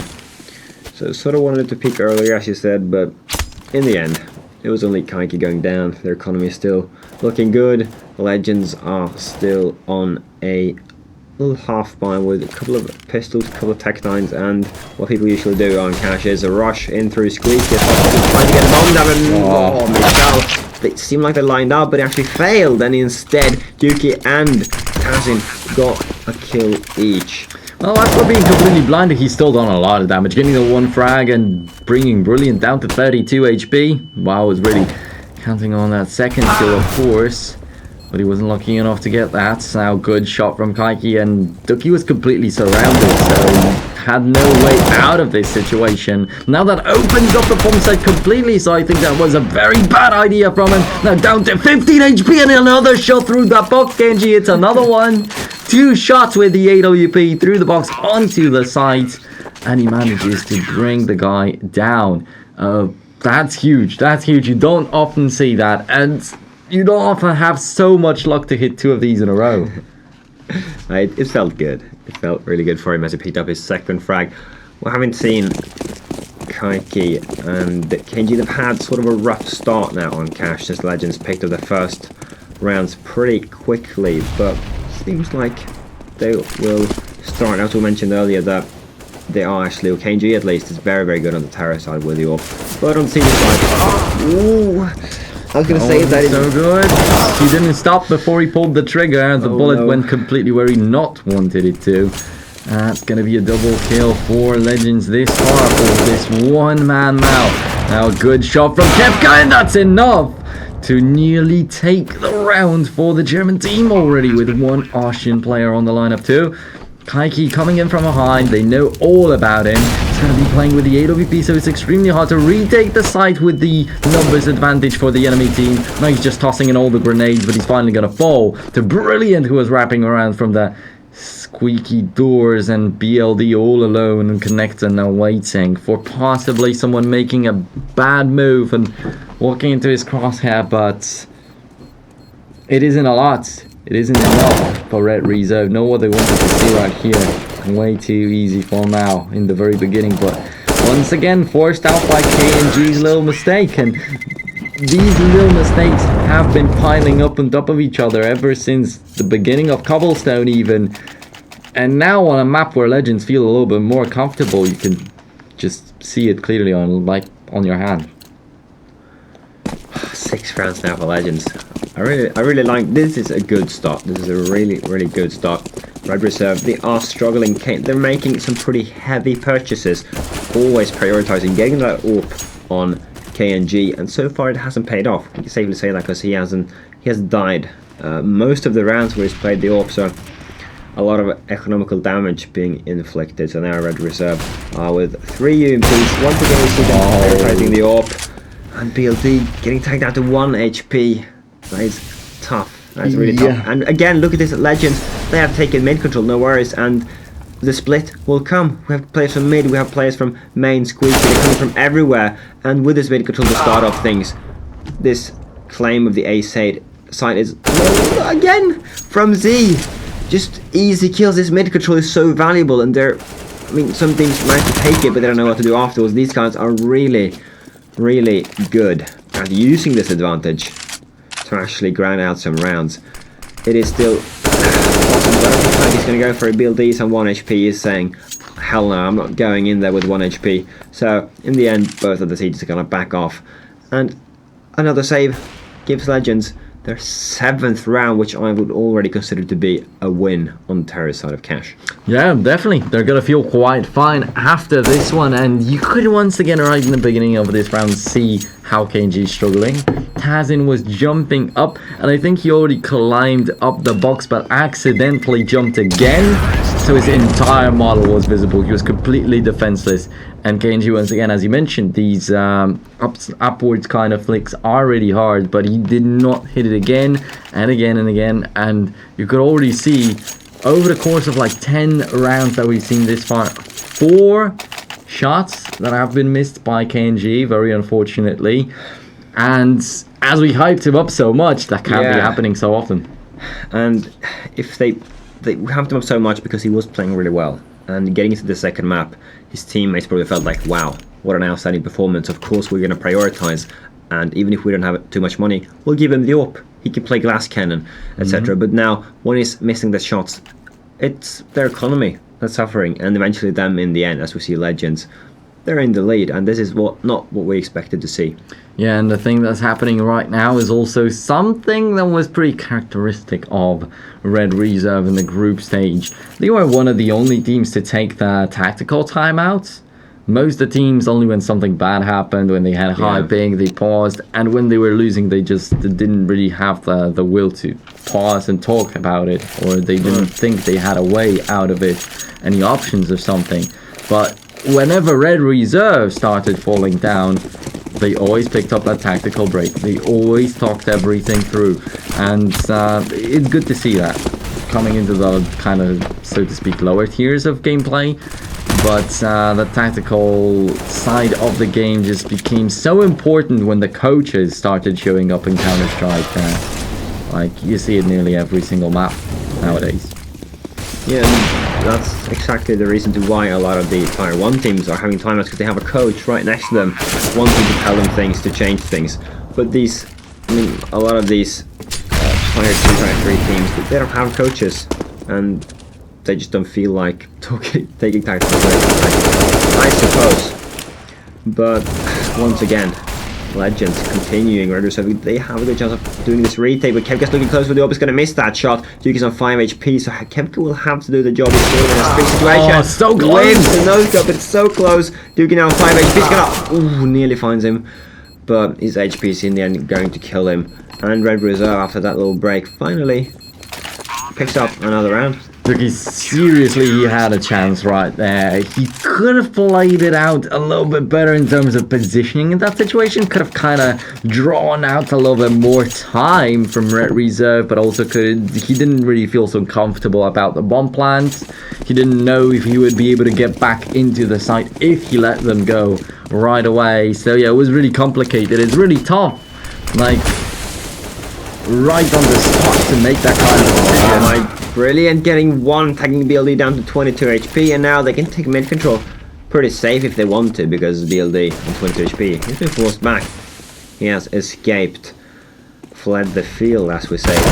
See, now mid control, this guy's taking mid control all by himself. The ace bait is coming in as two guys are approaching from main. Ooh, KG! So unlucky from God, out the Molotov out, and now KG's still stuck on the side, completely alone. Kaiki's So Kaiki. no way. Oh no, Kaiki from behind. The bomb. Tazen was actually there. What's going on? How the hell did this round actually go the way of Red Reserve? Legends with an amazing opening in the middle. They took control of that spot. They went through A main and they got some kills out there too. It was a 5v2 if I'm not mistaken at some point. Then KNG got one refrag as he was inside a bomb site A, as he was running away because he was being overflown by people from A main. He got another kill luckily enough because Doku had a grenade in his hands, and then a good position from Kaiki as he wasn't even probably expecting anyone to be in the middle of the Look at this. for free. Now Tazen from above manages to finish off Naka. He's done the damage. Another guy was brought down pretty low, and that's Duki with 6 points of health. But will Red Reserve actually be able to finish them off? Just take a look at that. And one rifle picked up by Legends after one of the kills they'd taken. Tazen's playing with that AK-47, but mostly they have pistols walking into this one. Man, I think the flank from Ben is going to be really hard. But he has to come in, they have to move quickly now. That's a great frag by BLD. And KMG still struggling to enter the point. He's just sitting there up on the box, not really doing much. They have kits, but soon they'll have to step on the pace. KMG's going in now, and it's hard to find two kills with the AWP. There's only one shot at a time, so it's going to be one before it gets refragged. I forgot this guy's name. How do we say it? Michelle. Michelle, right. Michelle left alone against these two guys. Just wait, I can get a huge kid. He feels like it's not worth going for it. And I don't know if it's a good thing. Sometimes it's a good thing, sometimes it's a bad thing. But Red Reserve, they don't like to go for these crazy situations. KNG does, but when he's dead, we've been seeing a lot of saves from the CGs now, which we never know the outcome because they haven't tried. But a lot of free rounds for Legends during out of fun situations. Yeah, and here we go, 8-5 in favor of Legends. Very impressive of a round where they surprised having nearly no money walking that one. Picking up 3 rifles all of a sudden and having rifles on every single player on their team. Michelle now is going to get the kill on Mao. So at the end of the day, it was worth saving that weapon in the previous round. Now it's going to earn them another, and with that, Nak gets the kill on Tazen. It's a chain reaction that we're seeing in here, and a 5-on-3 in favor of Red Reserve. Just like in the previous round, Legends were able to build up a big lead all of a sudden. Now suddenly, Red Reserve come up quite huge. Now Kafka's going to cover his teammate pretty nicely. But imagine that kill going the way of... Brilliant, he's on the site. I didn't even realize. He's up on the site. Mitch is covered by the smoke bounce. He hasn't noticed. Kept low on HP. Looking for the other. It's going to be hard frag. Duki comes into the time, gets a frag before he gets refragged. Brilliant gets him in return though. And now Brilliant was in a brilliant position. He has to do this. He has to play this out very, very well. And this is not the guy that we see clutching. But he is going to get... he's going to give it an attempt. Well, see if it works out. on the group stage, he had this one map where he performed perfectly, but I guess this is not his map this time around. And 2 AWPs will be saved up by Red Reserve. You often see Kaike and KNG playing with these ops. That's what we'd seen on Cobblestone. Yeah. That's possibly what we're going to get to experience now too. And what a very important round from Red Reserve after Legends winning a 4 spy. That's just so huge. actually reassures them that they've still got a chance in here, because otherwise it could have been 10-5 in favor of Legends. Yeah, and losing this map as well with a similar scoreline would just have been completely confidence crushing. But now they've won the first half, and I just want them to continue. And we see Red Reset picking up another double AWP setup, which hasn't been working out, to be honest. I mean, KNG, is he gonna jump out? Is he crazy enough to jump out? I would love to see that, Yeah, actually, so but do I, he's but not he's doing. a flash. BMD is the only guy that can ensure mid control for the CTs. He usually falls back in these situations, but now he's taking the aim duels. Titan is really low in HP, up on 14 and knows where he's... Oh, look at this! KNG finds one, and there he gets reached by Tazin, and we see the mid control. Like, what is that? These double AWP setup. On Cobblestone, okay, it makes sense to have a guy covering A. It's quite far away to the site. Same with the B site.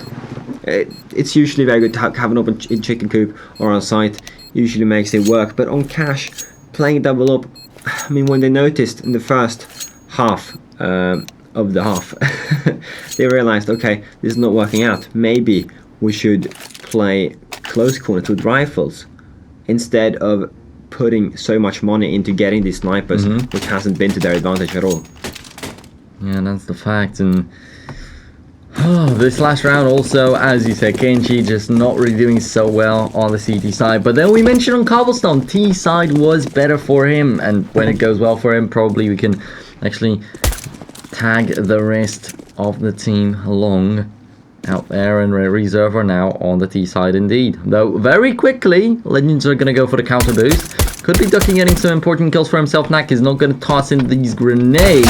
He's got the bomb on his back, so it's very important of a man that was spotted out. No, Brilliant with a good kill, but Kaiki's covering that back entry, and it's going to be Kefka with another frag for himself on the forklift. But Kaiki, he just prepared very well in a very good position. KNG gets the bomb planted, and Mitchell was already prepared to cover him up. Did not manage to save his teammate's life, but did manage to deliver more than enough damage to actually leave Tazin all alone, the last man standing, surrounded from two different sides. And yeah, Michelle is going to get the kill right after Kaiki's tossed out a flashbang, so Tazin wanted to avoid that flashbang and turn over to main entrance, but he got executed from behind. Good pistol round from Red Reserve, very impressive, even though they were being attacked, stormed from all the different spots of the map, even with the counter boost from the CTs, they managed to make it. Indeed they did, and now they also have to make this round a good round. I think it's very important to win this one, otherwise Legends, they will get quite an advantage. We see Mao getting a scout cannon, and he's trying his best, but so far no entry frags. I think he's holding in mid with a Kefka with a nice Deagle frag. Brilliant is so low on HP, and unfortunately he's all alone. It's going to be an easy prey for Kaiki. Seems like he's going to rush out first. Yes, Brilliant goes down. No worries there. And attempting this retake will have to be really fast. He had to get some lucky frags. Luki's starting a good long range with the CT, getting those traps. Two guys approaching from far. One from main. Dookie goes down. 4 HP, 5 HP. I don't know. It's not so solid for the Terror Slider, but they have now. Oh, with a scout. Mao with a scout. Yeah, rushing somebody down with that kind of weapon isn't the greatest idea after all. That's true, but yeah, with 4 and 5 HP, that was more than real. But they actually all encountered the guy that had 100%, so that was a little bit unlucky from their side. Also, as you mentioned, Scout wasn't really suited for the retake too well.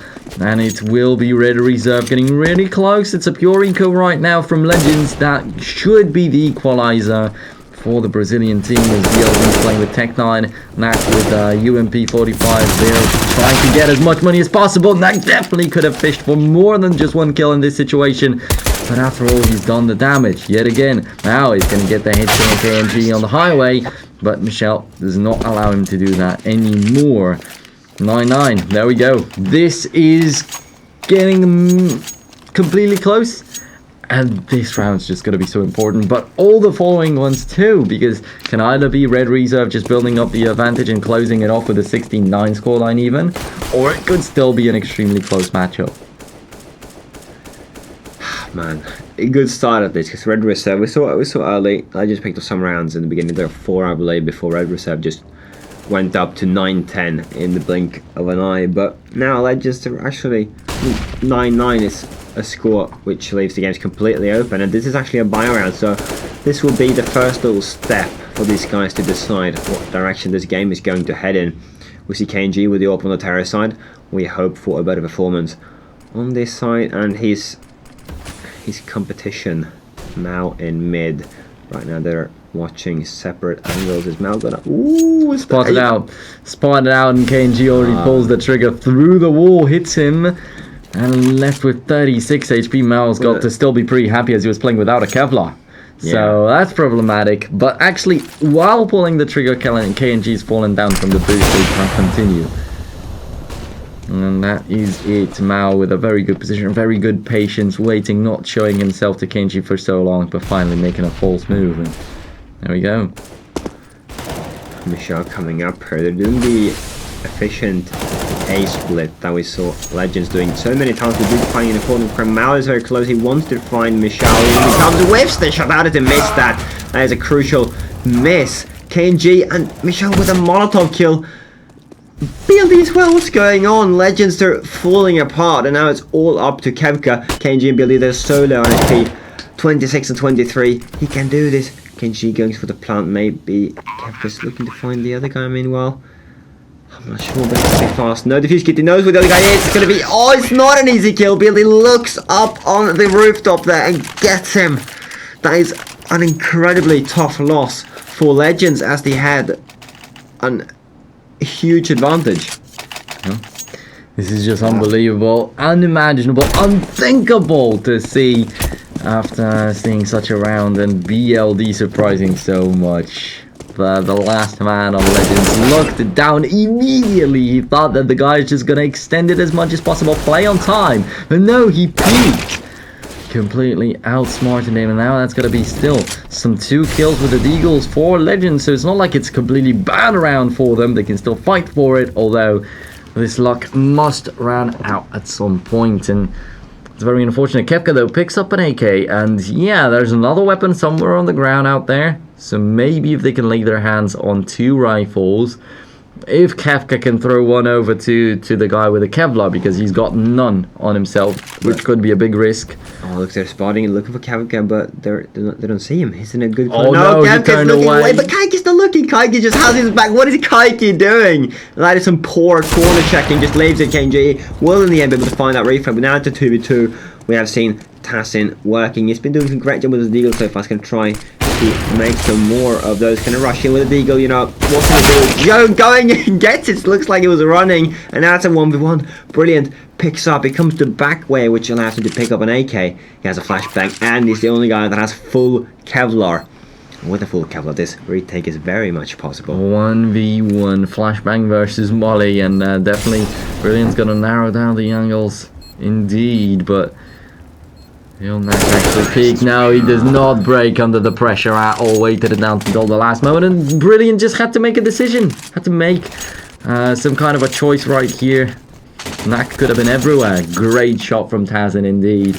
And I actually expected Knack to peek into the smoke, like giving Tassin a little bit of a free kill right there. Yeah. But Tassin was a little bit quicker, and he made it even more amazing, but just as valuable. It was 1 kill at the end of the day. Couldn't have gotten any more than that, and it still would have left his teammate in a 1v1. Yeah, so great job.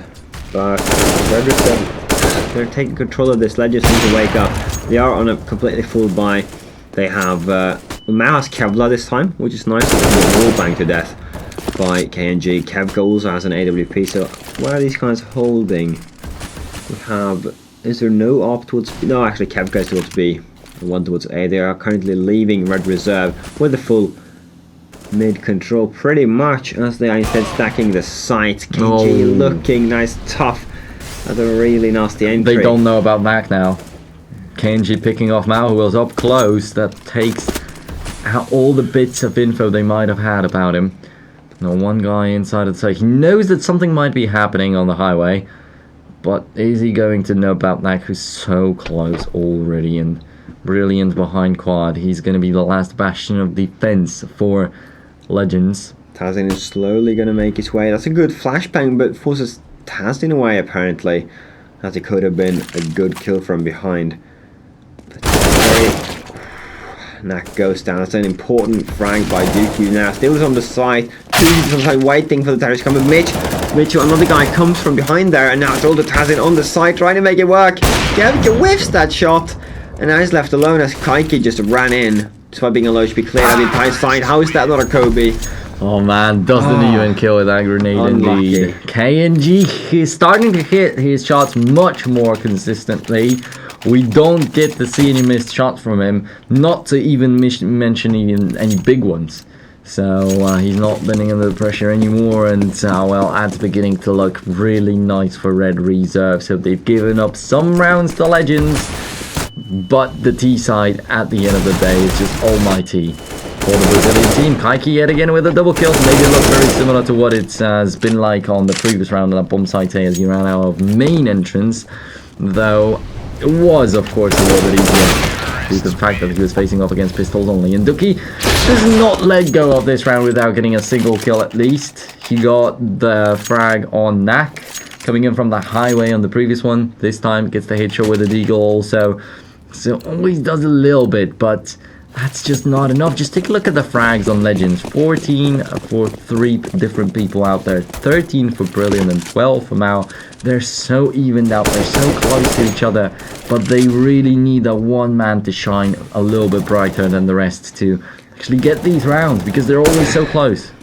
Yeah, they are so close, and it really starts to see Red Reserve just picking up round after round, reclaiming the control on their terrorist side. And what I want to see right now is Legends, they know exactly how to take mid control. That's how they won the majority of their rounds.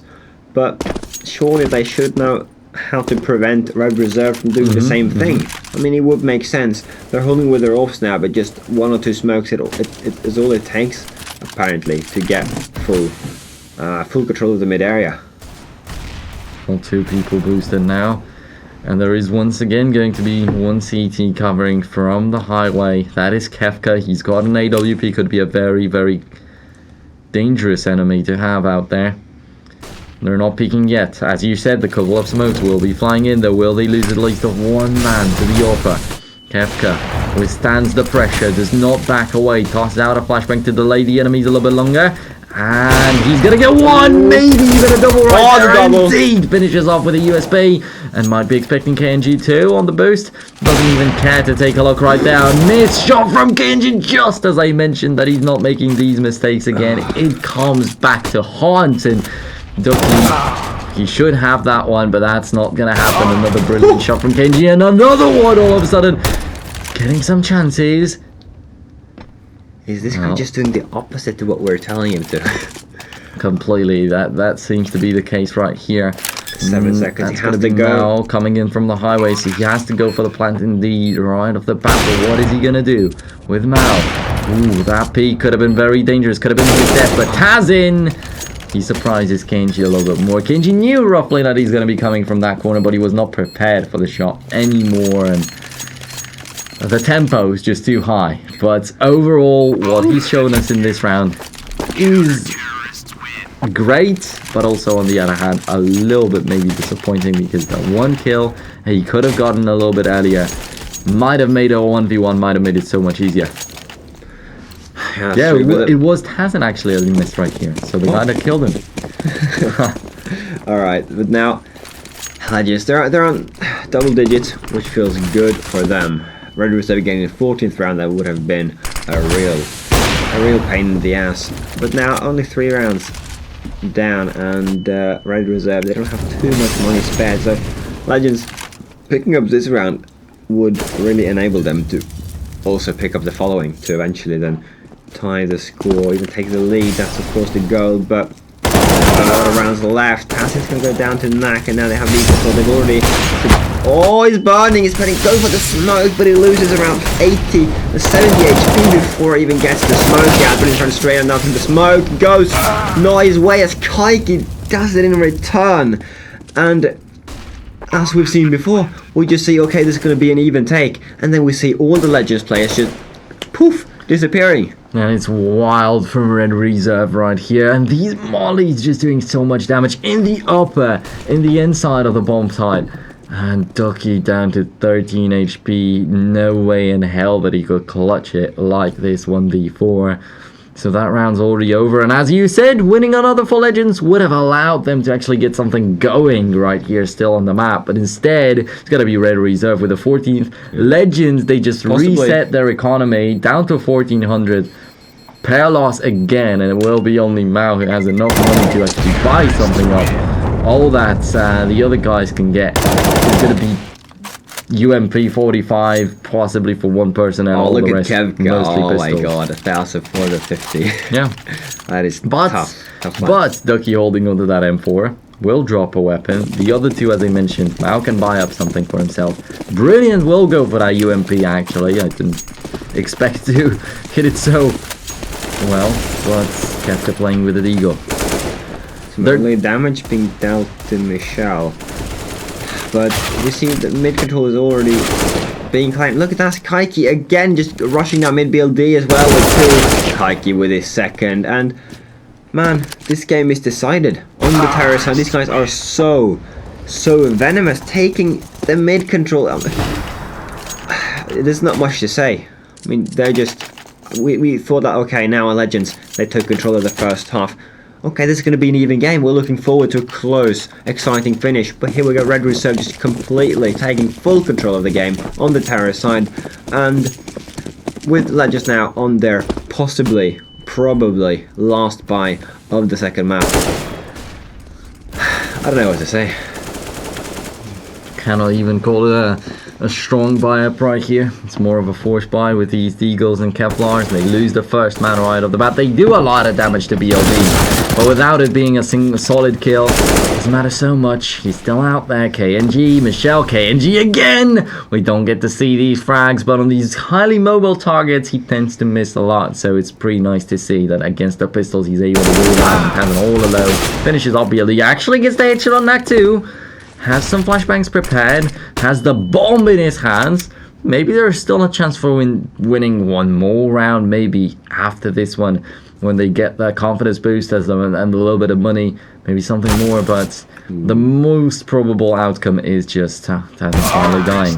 And that's what KNG takes care of. Triple kill to close out the second map of this best of 5 series, so it's not over yet, but Red Reserve, man, how close they are to grabbing the first place spot in the ELC Gaming Legend Series.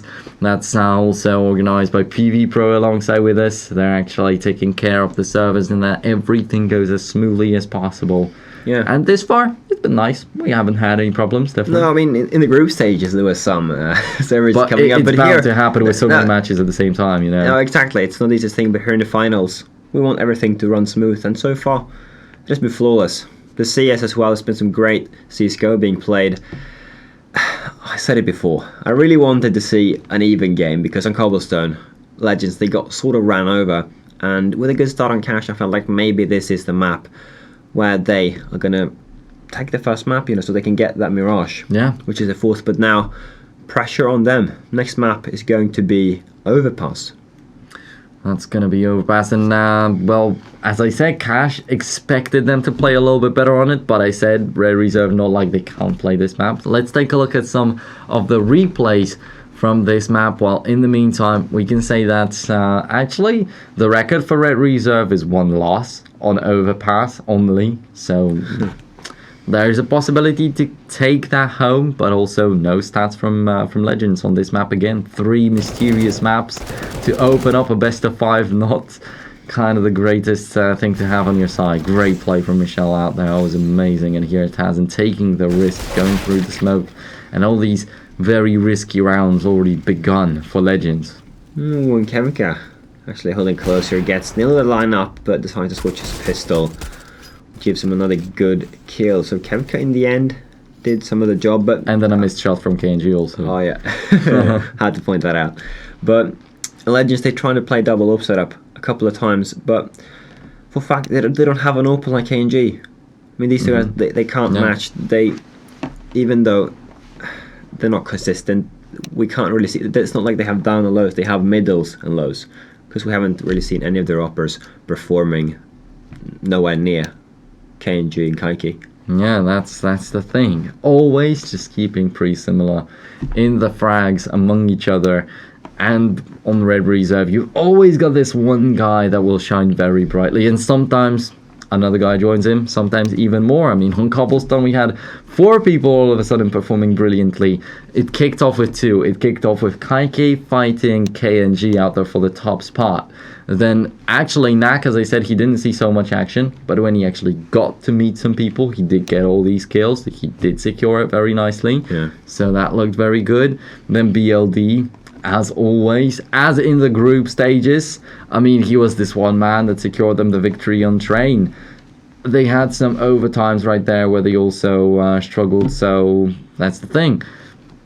Right now, he's still doing quite fine, I guess. And probably. the chance that Legends were definitely counting on, like, as I said, the Brazilian fans just not making it easy on Kaiki. But today he's on fire, so Yeah. Legends cannot really look at any single person that they can actually expose right here and abuse. They're doing really good, and Kaiki has been, as you said, taking some shit, but now the performance, taking mid control by himself sometimes, just over and over again, making it work. Outstanding performance on Cash, and outstanding performance overall so far. So I'm really curious about what we're going to see from these top players in map number 3. Yeah, that overpass, it's definitely going to be so interesting. I mean, you've got these AWPers. You've got 2 AWPers on both the sides, and you're going to go into overpass.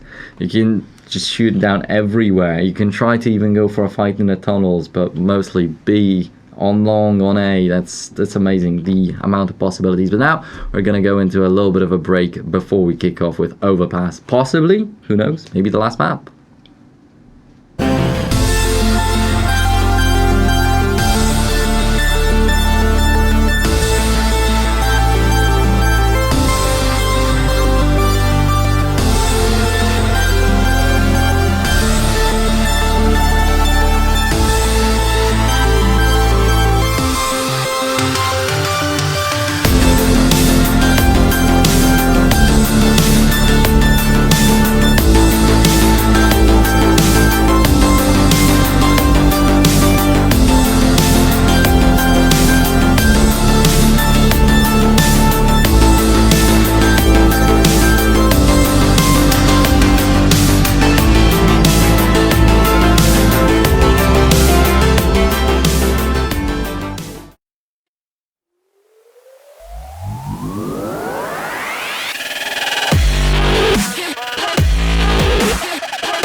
Hey, so we are back, and as I said, this could be our last map, but I cannot believe that it's gone so quickly. It's a best of 5, like usually you look at it and it's the grand finals. Best of 5 is going to be so long. You prepare everything, all those snacks, all that nice stuff to drink, and you get yourself this pumped up, and then you see the 2-0 and you're like, whoa, wait, is it actually going to end already? Hopefully Legends can pick it up on Overpass even further. I mean, 16-5 to 16-10, just get 5 more rounds and you've got already an overtime next time. If they follow that pattern, then maybe on Overpass they actually stand a chance to take that one home. And just like Cash, same with Overpass, we are pretty much clueless because there is no statistics of these teams playing these maps. So what to expect? I mean, the prediction will probably have to be on Cash, like what you said on Cash as well, that since we don't have anything, we just have to think about, okay, who's the strongest team? And now we've seen it perform 2 maps, who's the team that has been performing the best? And the answer is obviously Red Reserve. So we just hope that Legends during this very short break have been able to figure something out. Yeah, that's the thing. Legends have to figure something out.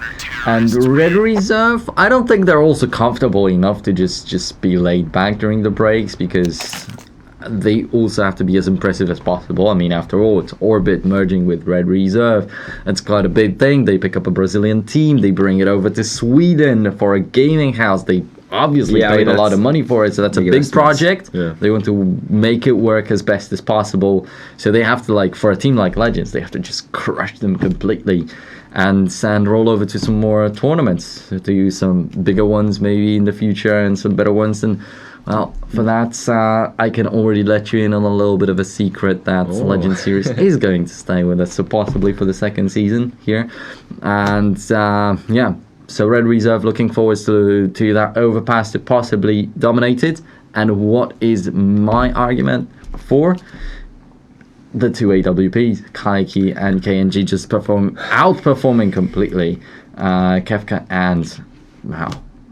Yeah, on the CD side, on both sides obviously, but I think that KNG is on the CD side now as well gonna perform even better, because the shots that they actually have missed when we have, it was some chokes, then it was mainly moving targets when he's holding a close corner and he's running. But with Overpass being such an open map, very long corridors, so he can just stand still and hopefully it'll be easier to hit the shots. Yeah, that's the fact. And as you said, you've got these long, kind of narrow corridors when you've got the monster on bomb side B, where you've got a long towards A, when you've got the toilets, also pretty similar kind of stuff we can call it, and you've also got the tunnels out there in the connector.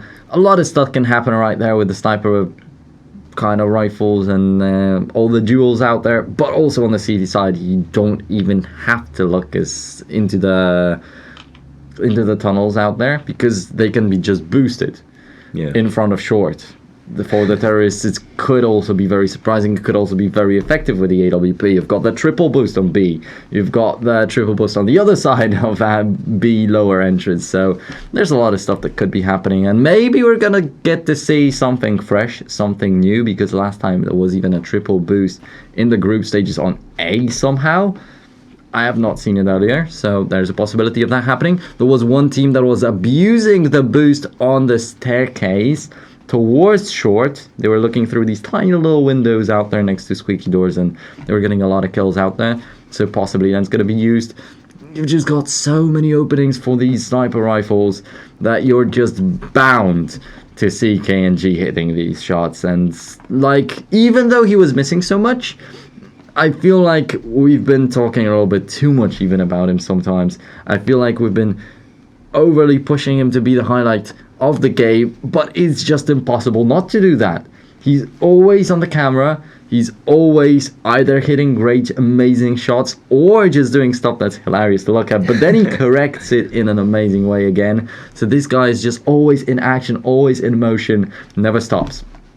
No, and to continue on the path that Overpass is a very interesting map, if Legends are going to stand a chance, I feel like they have to utilize the tactics that they have been doing the best, which is A split. We saw on Cash, when they played the terrorist side, they took mid control very effectively and then worked their way up towards A. And the thing is that they are very quick. Okay, they're very quick, very efficient, and they can supposedly surprise the double up setup that we expect to come out of the CTs.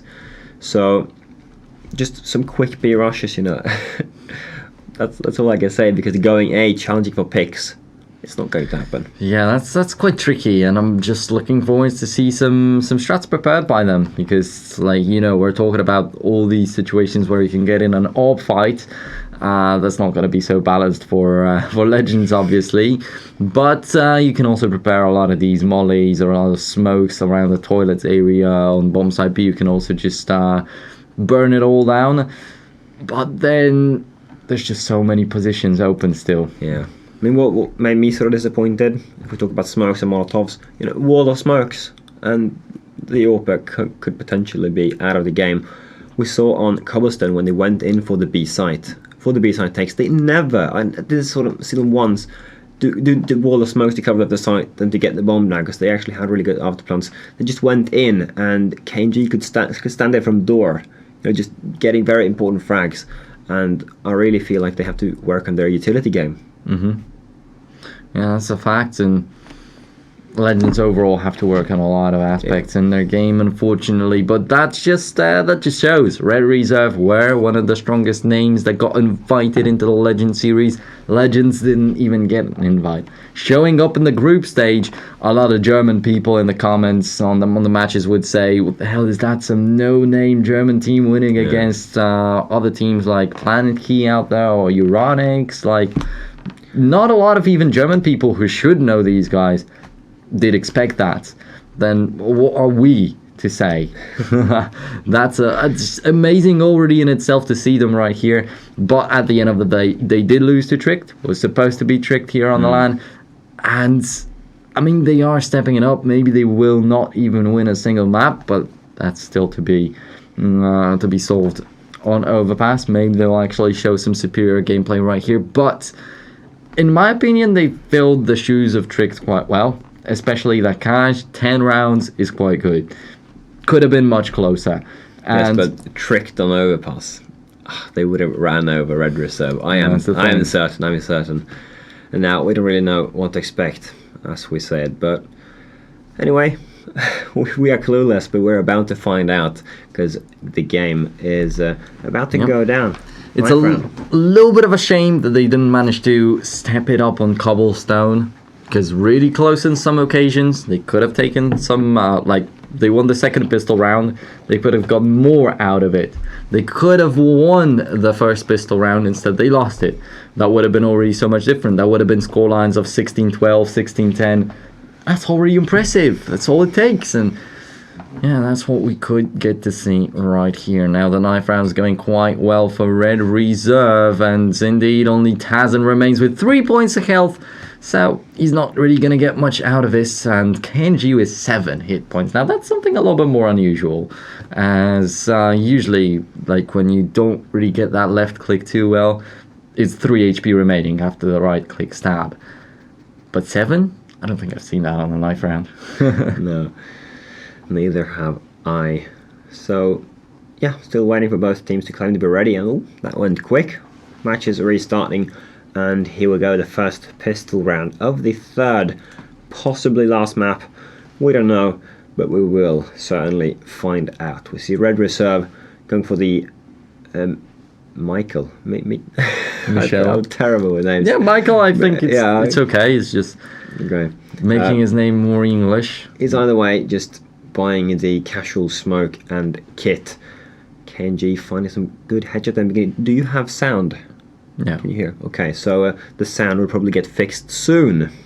But the sound, nothing stops us from continuing to cast this pistol round. And, there we go. So, rushing A, this is sort of predicted. There's CTs, 3 CTs around the side. They know that these guys are coming and they're getting their heads ripped off. Look at that. KNG just tappily tap. 3 kills for him. Michael, 2 kills for him as well. And that's a strong start. Nothing more to say about that. I sort of question the decision to go long with these Glocks. I mean, the quick B or quick toilet rush. Well, they didn't fight on long range at the end of the day. They only got killed when they got to the site, so still, that kind of isn't valid, but man, wherever they'd gone, would end up probably the same with Yeah. seeing how great of a shot it was from KNG in there. And yeah, this time bomb site B. This time they're facing off against some UMPs, some FAMASs, some M4s, and there is Kaiki with the first one, though, letting a lot of terrorists through, opening up a little bit of space for the what a hit shot from Tazin through the wood even.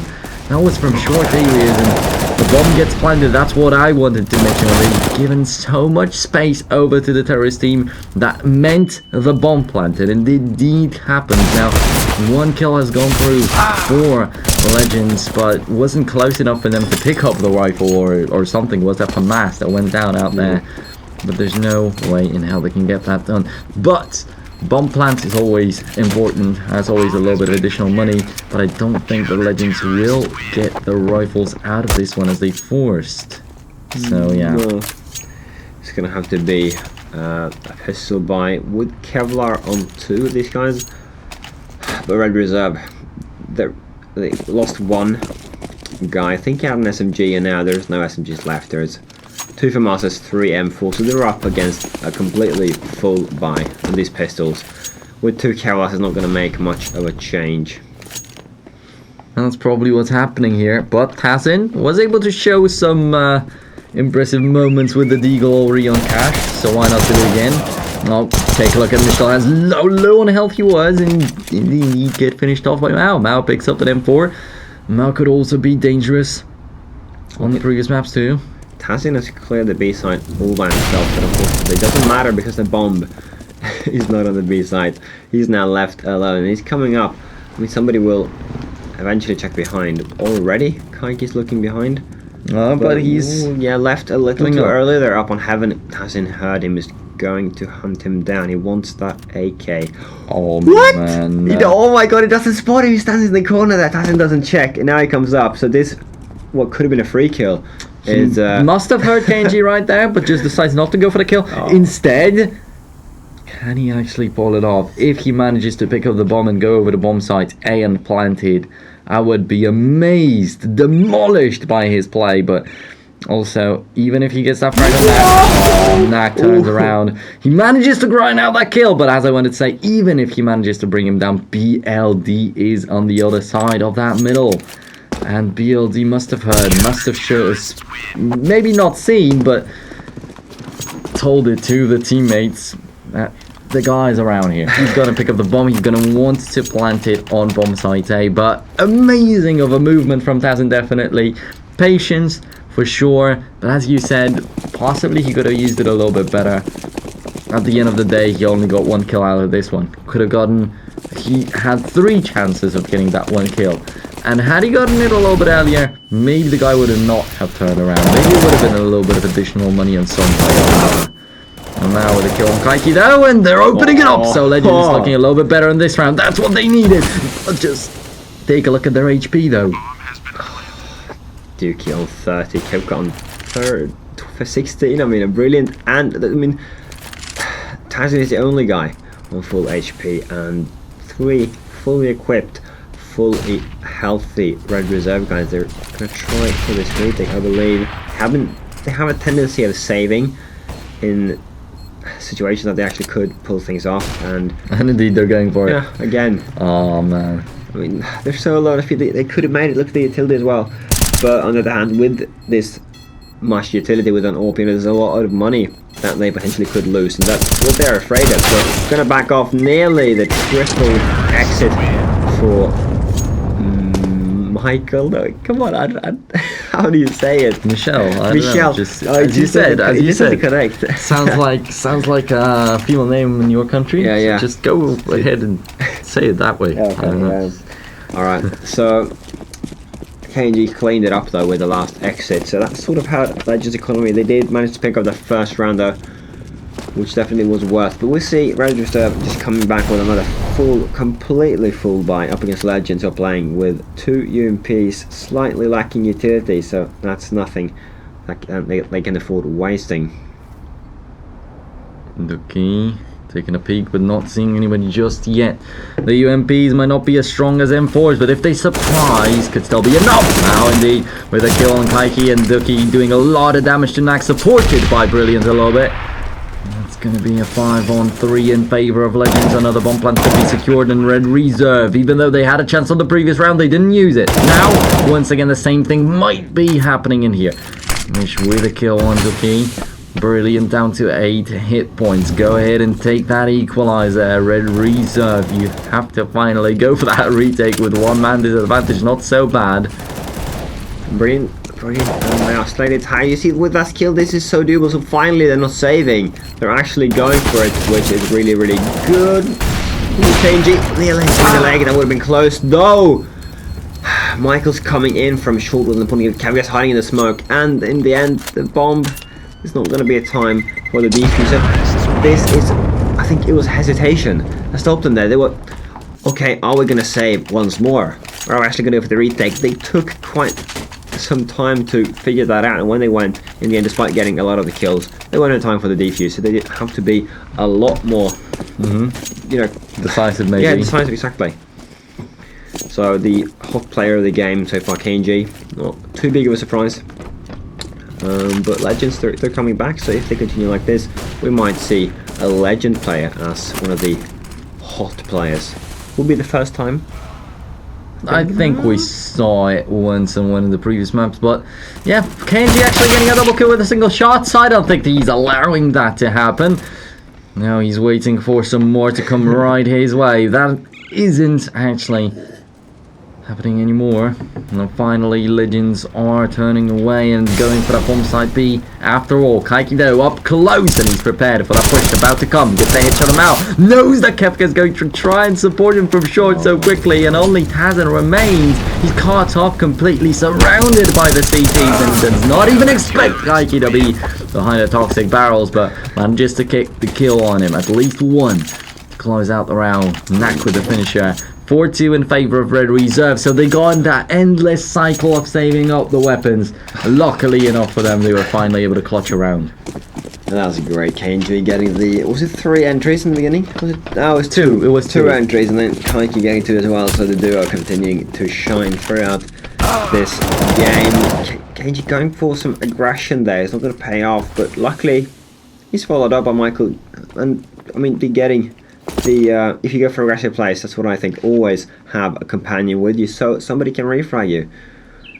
A lot of teams actually just go for individual picks, and if they lose them, if the terrorists are just playing patiently, holding the angles, then it's never mind. BLD from behind, straight down to the train control, trying to go for the third, but eventually the terrorists will realize, but the damage has already been done. 2 kills there for him. It makes it a 2v2. Tazin and Mouse slightly tagged up. We have Michael with the AWP over towards A, so as far as somebody peeks out of toilets, he will know and he will call it. Kaiki goes over towards B, so it's gonna be up to Michael. Is he falling back? No. Is he gonna leave the site or only reposition himself? I am not completely sure. The Terrors are though not going to reposition himself. They're going up towards A, whiffs that shot. That was rough. He's gonna go for the nade there. I don't know what it's going to go for, but the bomb just got down, so now it's a retake. We know what Red Reserve think about retakes. They don't like them. Definitely. Finally, the grenade comes from both the sides, and yeah, Mao and Tazan were already tacked down, as you said from the very beginning. Mish this time does not whiff. That's the very important thing. With the AWP, maybe he wasn't just as comfortable as his teammates would. Tosses out the incendiary. And Tazan, of course, taking a peek as he hears the bomb defuse started. Mish is not going to go for it just yet, and turns away at the worst moment possible in that situation. So Tazan secures the round 3-4. Just how close can it be in the very beginning? But we've already seen maps like these. It was 4-4 on Cobblestone. On Cash was even an advantage for Legends after the first half. Yeah, I mean, we have to mention that this is the CT side, and well, Red Reserve, they haven't been good, of course, but they haven't been. This haven't been the best side on the terrorist side, even on Cash, where they had the disadvantage. They just come in and they crush their opponents. So I feel like Legends, they have to win this terrorist side, otherwise they are going to get crushed. So starting out this round not too good with Kaiki showing some aggression towards long. Pure Rico, no camps, just USPs even for And Knockout and Kaiki gets a kill for himself just so simply. Hazen's down to 26, Hefka's down to 37, 36 on Mao. Can you believe it? Come on. 4 on 3 in favour of Red Reserve. And how are actually Legends losing their lives so easily? We don't get to see many of these battles, but Mish has already got an AK for himself. Kaiki's picked up an M4A4, and all of a sudden, I think that equipment is even better for Red Reserve than what Legends have with 2 UMPs.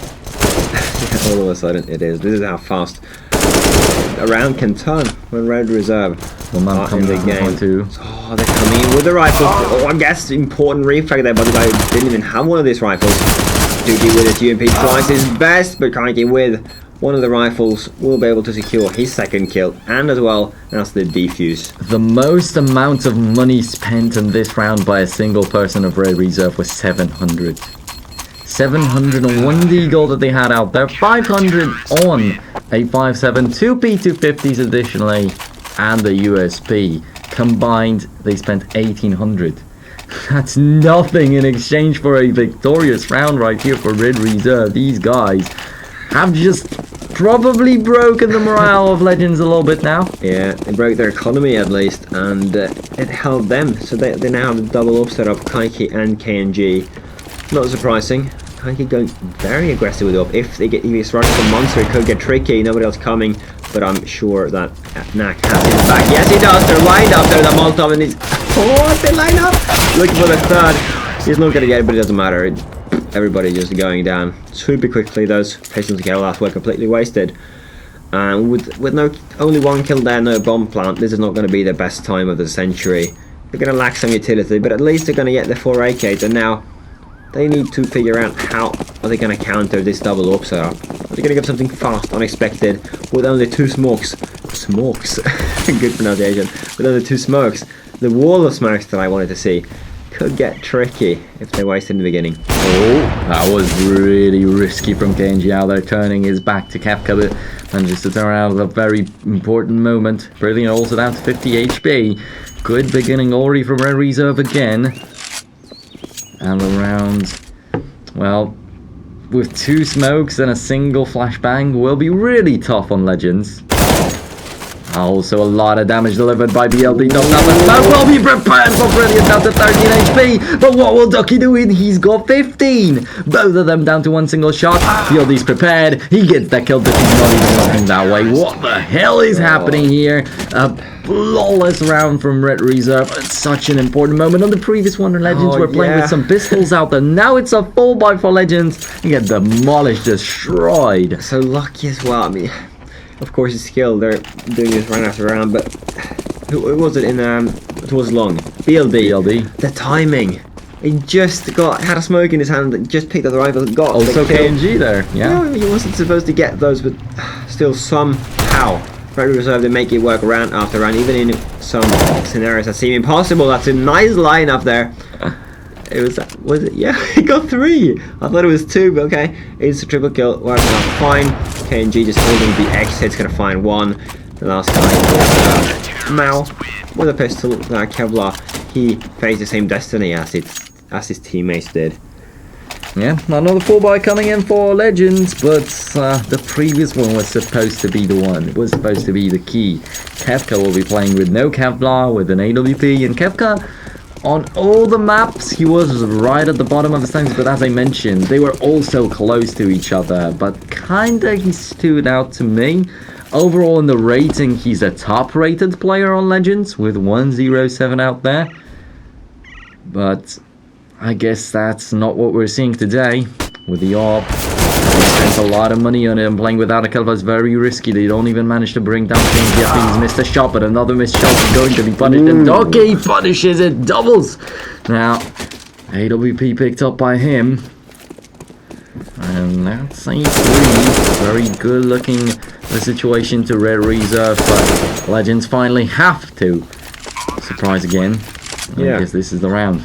Initially I said that since we know how extremely good Red Reserve are on the terrorist side, I said, okay, Legends, they would need to win on their terrorist side to stand a chance, but I mean, now that's not a possibility. Red Reserve has already secured 8 rounds. Now we can just hope that Legends get up on 7 at least to keep it an even game and hope for, so we can hope for them to surprise. But 3 rounds is not going to be enough.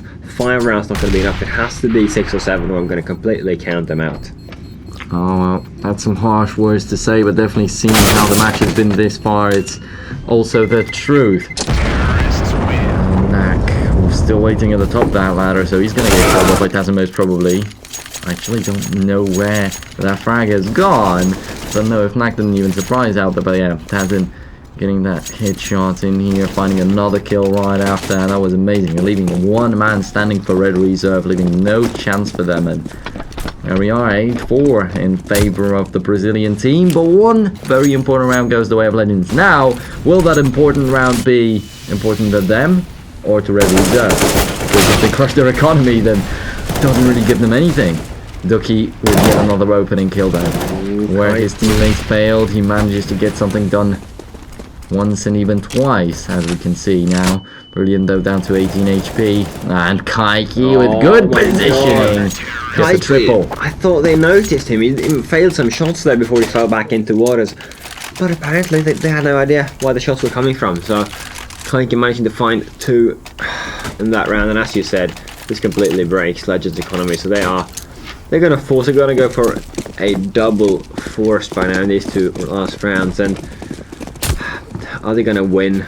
Well, we haven't seen them. We have seen Red Reserve win some ecos, but Legends forcing hasn't been their strongest side or ability. So KNG, yeah, very close. Sort of looks like it's trapped, but KNG's never trapped. Gets 2-1 before it goes down. BLD helps him, luckily.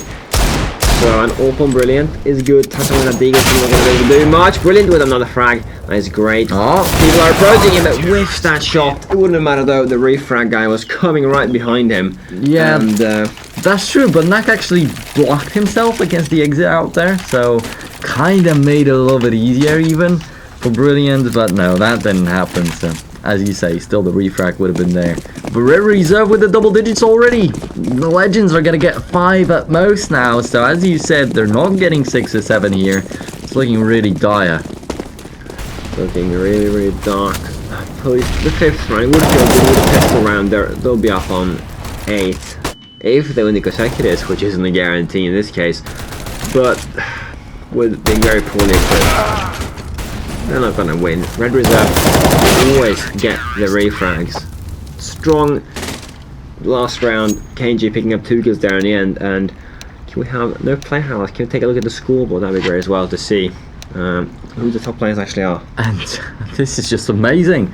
Usually the T side also seems stronger for Red Reserve. So yeah. How the hell are Legends supposed to turn it around? That's the big question. And it's up to them to answer. We've already made our predictions, not in favor of Legends. And now they just have to prove us wrong. I want them to prove us wrong. And that's what they have to do, combined with the best performance they have ever put up on the CT side. Oh, same scoreline as on Cobblestone after the first half it is. And Legends won the second pistol round out there. Maybe there's such a possibility in here for them too. Just take a look at that. BLD on the other side of the squeaky doors. He's got Brilliant. So at any given moment he can just walk out of these doors and surprise completely. Get a single kill for himself. And indeed does that. BLD's down. And the terrorist team's trying to take control of the site, but they don't see people, but as they see them, they get the headshots. Brilliant's gonna find another one. He might even stop the bomb from being planted. Actually, it's not being planted anymore. Kaiki deciding to resign and them rolled over to bomb site A, but that gets caught mid-air as Ducky finishes him off. Back to 2-on-2, and with Michelle being down to 9 HP, huge chance for Legends to actually get the best of it. They don't have a defuse kit though, so they have to be pre-mobile as they get onto this side. Kaiki sitting right on top of the bomb. He's going to get a little bit of damage, delivered over to Brilliant, but Ducky is the better one in the fight.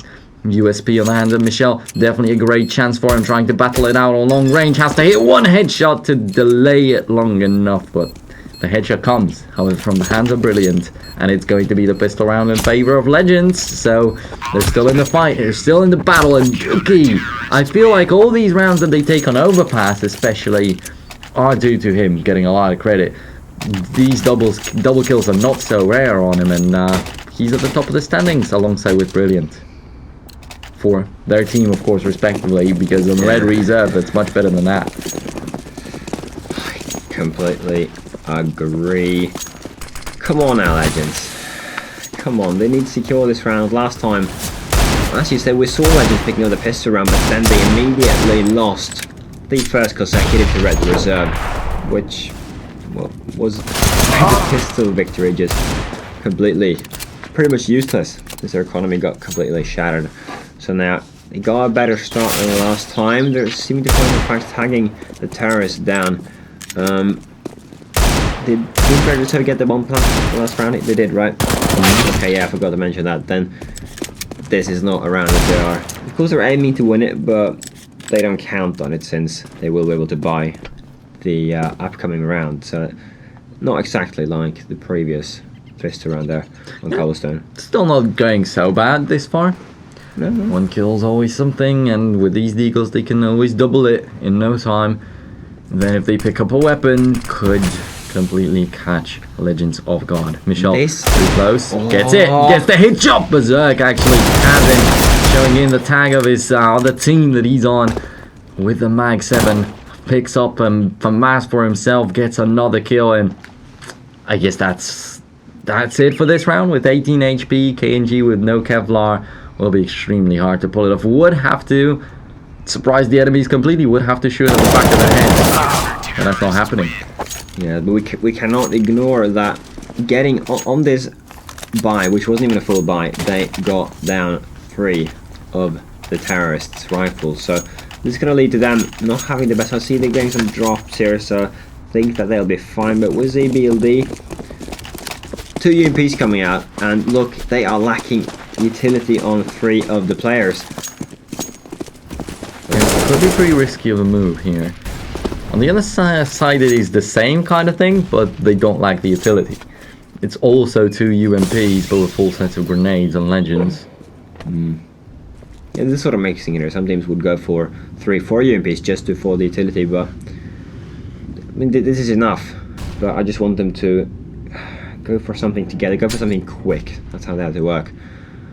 Because Legends are also not very good at retakes.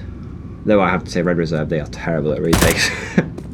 I mean, the rounds the Legends actually have picked up has been for Red Reserve. Easy kill from Michel right here, baited out by BLD.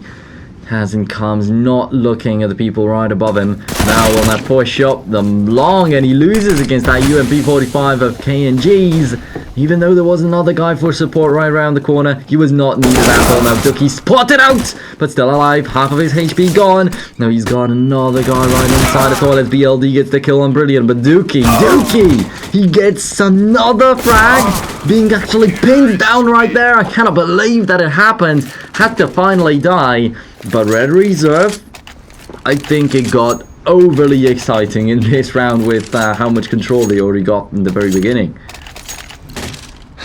Up on 12 now, and while we see that Legends, this task is pretty much impossible because they have to double their amount of rounds to tie the score facing Red Reserve on the terrorist side. It can't get much harder than that, and we're going to see that they're prepared for Legends to be on an eco. KNG running in with a Mach 10 is going to give him some great future AWP buys. Everybody's just getting sprayed down. He saw Mouse foot too, so BLD's just going to stay here, secure some easy kills for himself. If not, he's just going to make sure that the CTs don't do anything tricky anymore. And they don't even lose so much HP for the most part. He's down to 11 HP, but he's in a safe spot already. And yeah, Mish, he was down to 50. Had he been hit in the head, probably would have been a kill. Probably would have been an AK-47. Probably something to actually rely on in this coming 20th round. But now what we see here is the complete mix. 2 M4A4s, 1 M4A1S. But then they rank down to a FAMAS, to a UMP. Just take a look at the amount of grenades they have. They didn't even use a single one yet. And it's not a lot at all. I mean, getting in the end for frags now. Okay, then it's possible that they can fall back safely with a man advantage. But if they fall back without having the man advantage, then they have no Molotovs to stop Red Reserve. They're just going to get completely rushed. and isolated if Predator uses the utility correctly. So they are looking for the frags that I was talking about. Yuki getting a little aggressive. He's not going to find anything. He's not going to get tagged either. Just get some information. Michael's holding behind, just keeping things calm for his team.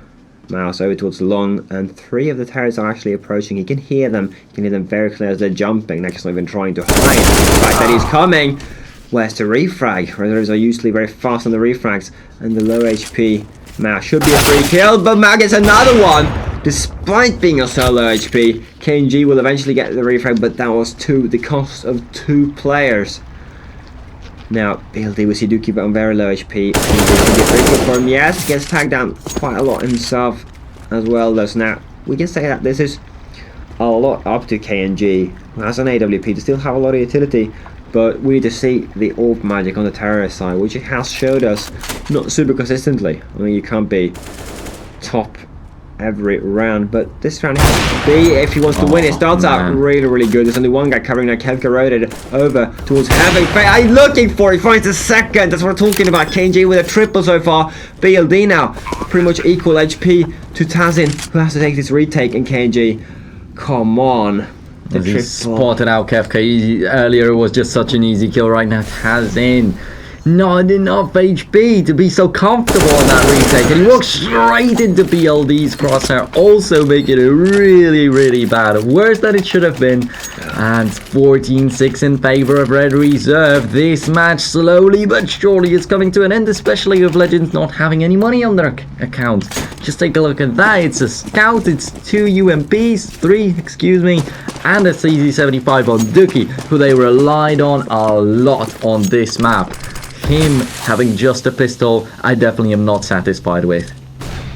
No, and neither are they. They are not satisfied with this. The outcome of this final, and they're going in quickly despite playing with orbs, which has allowed Yuki and Tashin, in his close corners to get some kills. But KNG is left alive.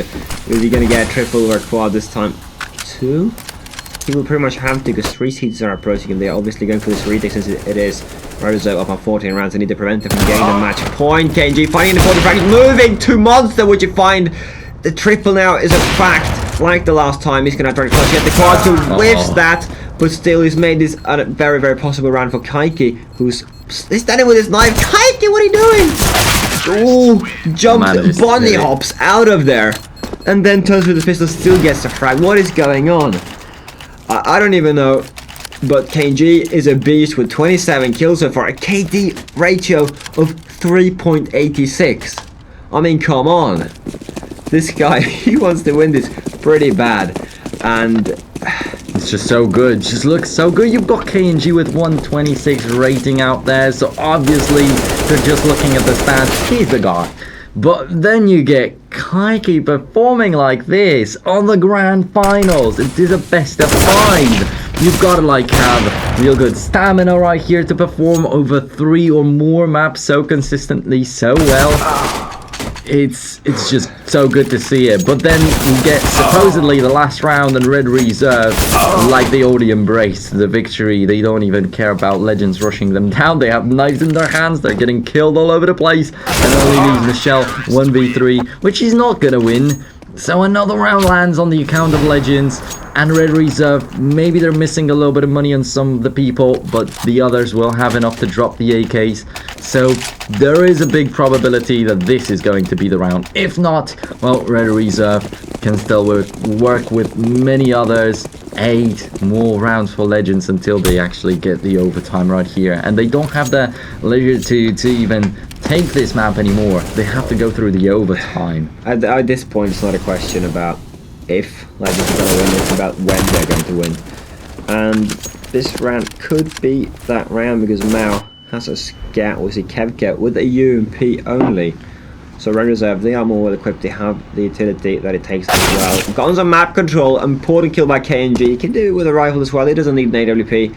Still pulls a huge weight for his team. Kevka is currently the... No, case of rotation has come over. Brilliant, and Kevka covering B.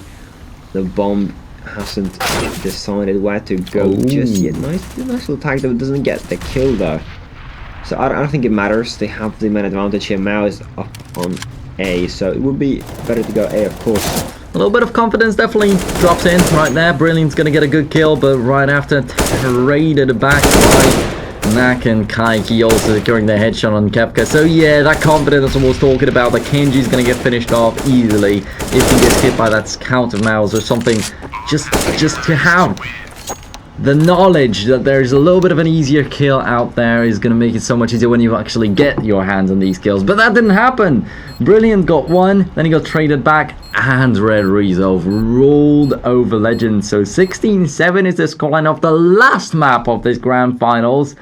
And that's, I would like to call it kind of disappointing because it's 3-0 in a best of 5. But then Legends stepped it up on Cobblestone. Very unlucky because they could have had much more rounds out there. On Cash, 10 kind of satisfies, but still could have been more. Also, they wasted a little bit of opportunities right there. And here on Overpass, alright, here on Overpass I don't really see so many possibilities for them to make that scoreline much better because it was most about Dookie just getting these double kills and then it worked, but without Dookie they just were non-existent. We can't, it was 3-0 series in the end, but we can't count out, or we can't not talk about the fact that Legends, we mentioned it several times, but it's worth mentioning over and over again because these guys came from the qualifiers. They were a team. If I had to pick my top 5 of these 8 teams that came in to the group stage, Legends wouldn't even have been in the top 5, and today they're facing the better team. But it's a titanic effort they put into it. But still, amazing effort, and I think this is just a start. It's a completely unknown German team. Here they are. Might be the case, might definitely be the case, and Red Reserve was by far the favorite. Let's just take a look at how they are happy with their victory. Aside from the 2,000 euros for the first place right here, they are also getting quite a nice and sweet trophy. So let's go over there.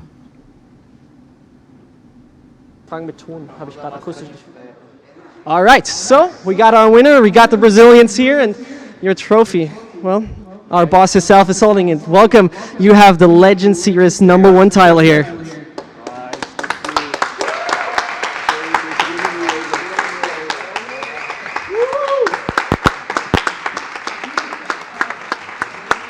So tell me right now, you got one hell of a trophy there. How do you feel? Yeah, it feels great. It's a mission accomplished. Yeah. That is pretty much the thing you can say. Was a tough one, but a quite clear 3-0. Did you expect that? Yeah, I was expecting like a hard match, but the maps was in a good way for us. We feel very comfortable after the battle, so just was the way it was. All right, thank you very much. That is going to be us here from the stage, and we're going back to the studio. Lucas and Dominic, you take over. Oh well, now you can see how happy they are actually. When we were showing them after a couple of rounds out there, they were very calm, like only focused on the game. They didn't really shout, they didn't really like get these high fives going or something. They were really laughing, like Kefka sometimes after one round by Legends. But that's pretty fun. When we saw the camera shots, we saw Kefka being the guy. He's probably the happiest guy on stage throughout the game, even though this game didn't go quite as they planned. Well, but they had some very good rounds. As I said, it's not completely horrible, and yeah, congratulations to Red Reserve. They were by far the favorites. Legends impressed. They went on LAN. That was not a bad performance, and I mean, a lot of people just calling Legends hands down onliners. I don't think that's the case so much right here, but here is the next tournament that we're gonna get right here. It's not the end of the CSGO Legends series. It's still going to happen, so that's amazing to see. And yeah, 22nd and 23rd of April will be the open qualifier, so you could be the next Legends. You could be the next team that gets 700 euros for playing through some online qualifiers, getting through the group stage and showing up right here live at the Big Betty Garage. They also got 1,000 euro travel compensation, so if you're afraid that you're not going to be able to get here for the LAN if you actually qualify, no problems. That's covered by ELC Gaming too. And 25th and 26th of April is going to be the group stage right there. So if we are going to send out some more invites, I guess Red Reserve's going to be on the list. Yeah, definitely. It has been a joy to watch them play throughout the series, and I have heard that for the next Legend series we already have some invites made up, and it's going to be some pretty good teams. So Red Reserve, they're not gonna win the next time without a fight. Yeah, without a fight, definitely they won't. So I'm really excited to see that. I hope that you guys are too. So keep an eye out on the social media of ELC Gaming for some more info on it. And also PV Pro, thanks a lot for making this tournament possible. And yeah, to all the crew, Vincent on the stage, to both the teams that came here, to Legends most importantly, because they had to step in on a short notice because Tricked decided they cannot come. So that's also huge props to Legends. Thank you, Lucas, for being here alongside with me. Thank you, Dominic. So that was very nice to see everyone right there on the stream and on the venue, for all the people that bought out the 50 tickets that we had for the exclusive garage kind of public. And see you next time at the end of this month.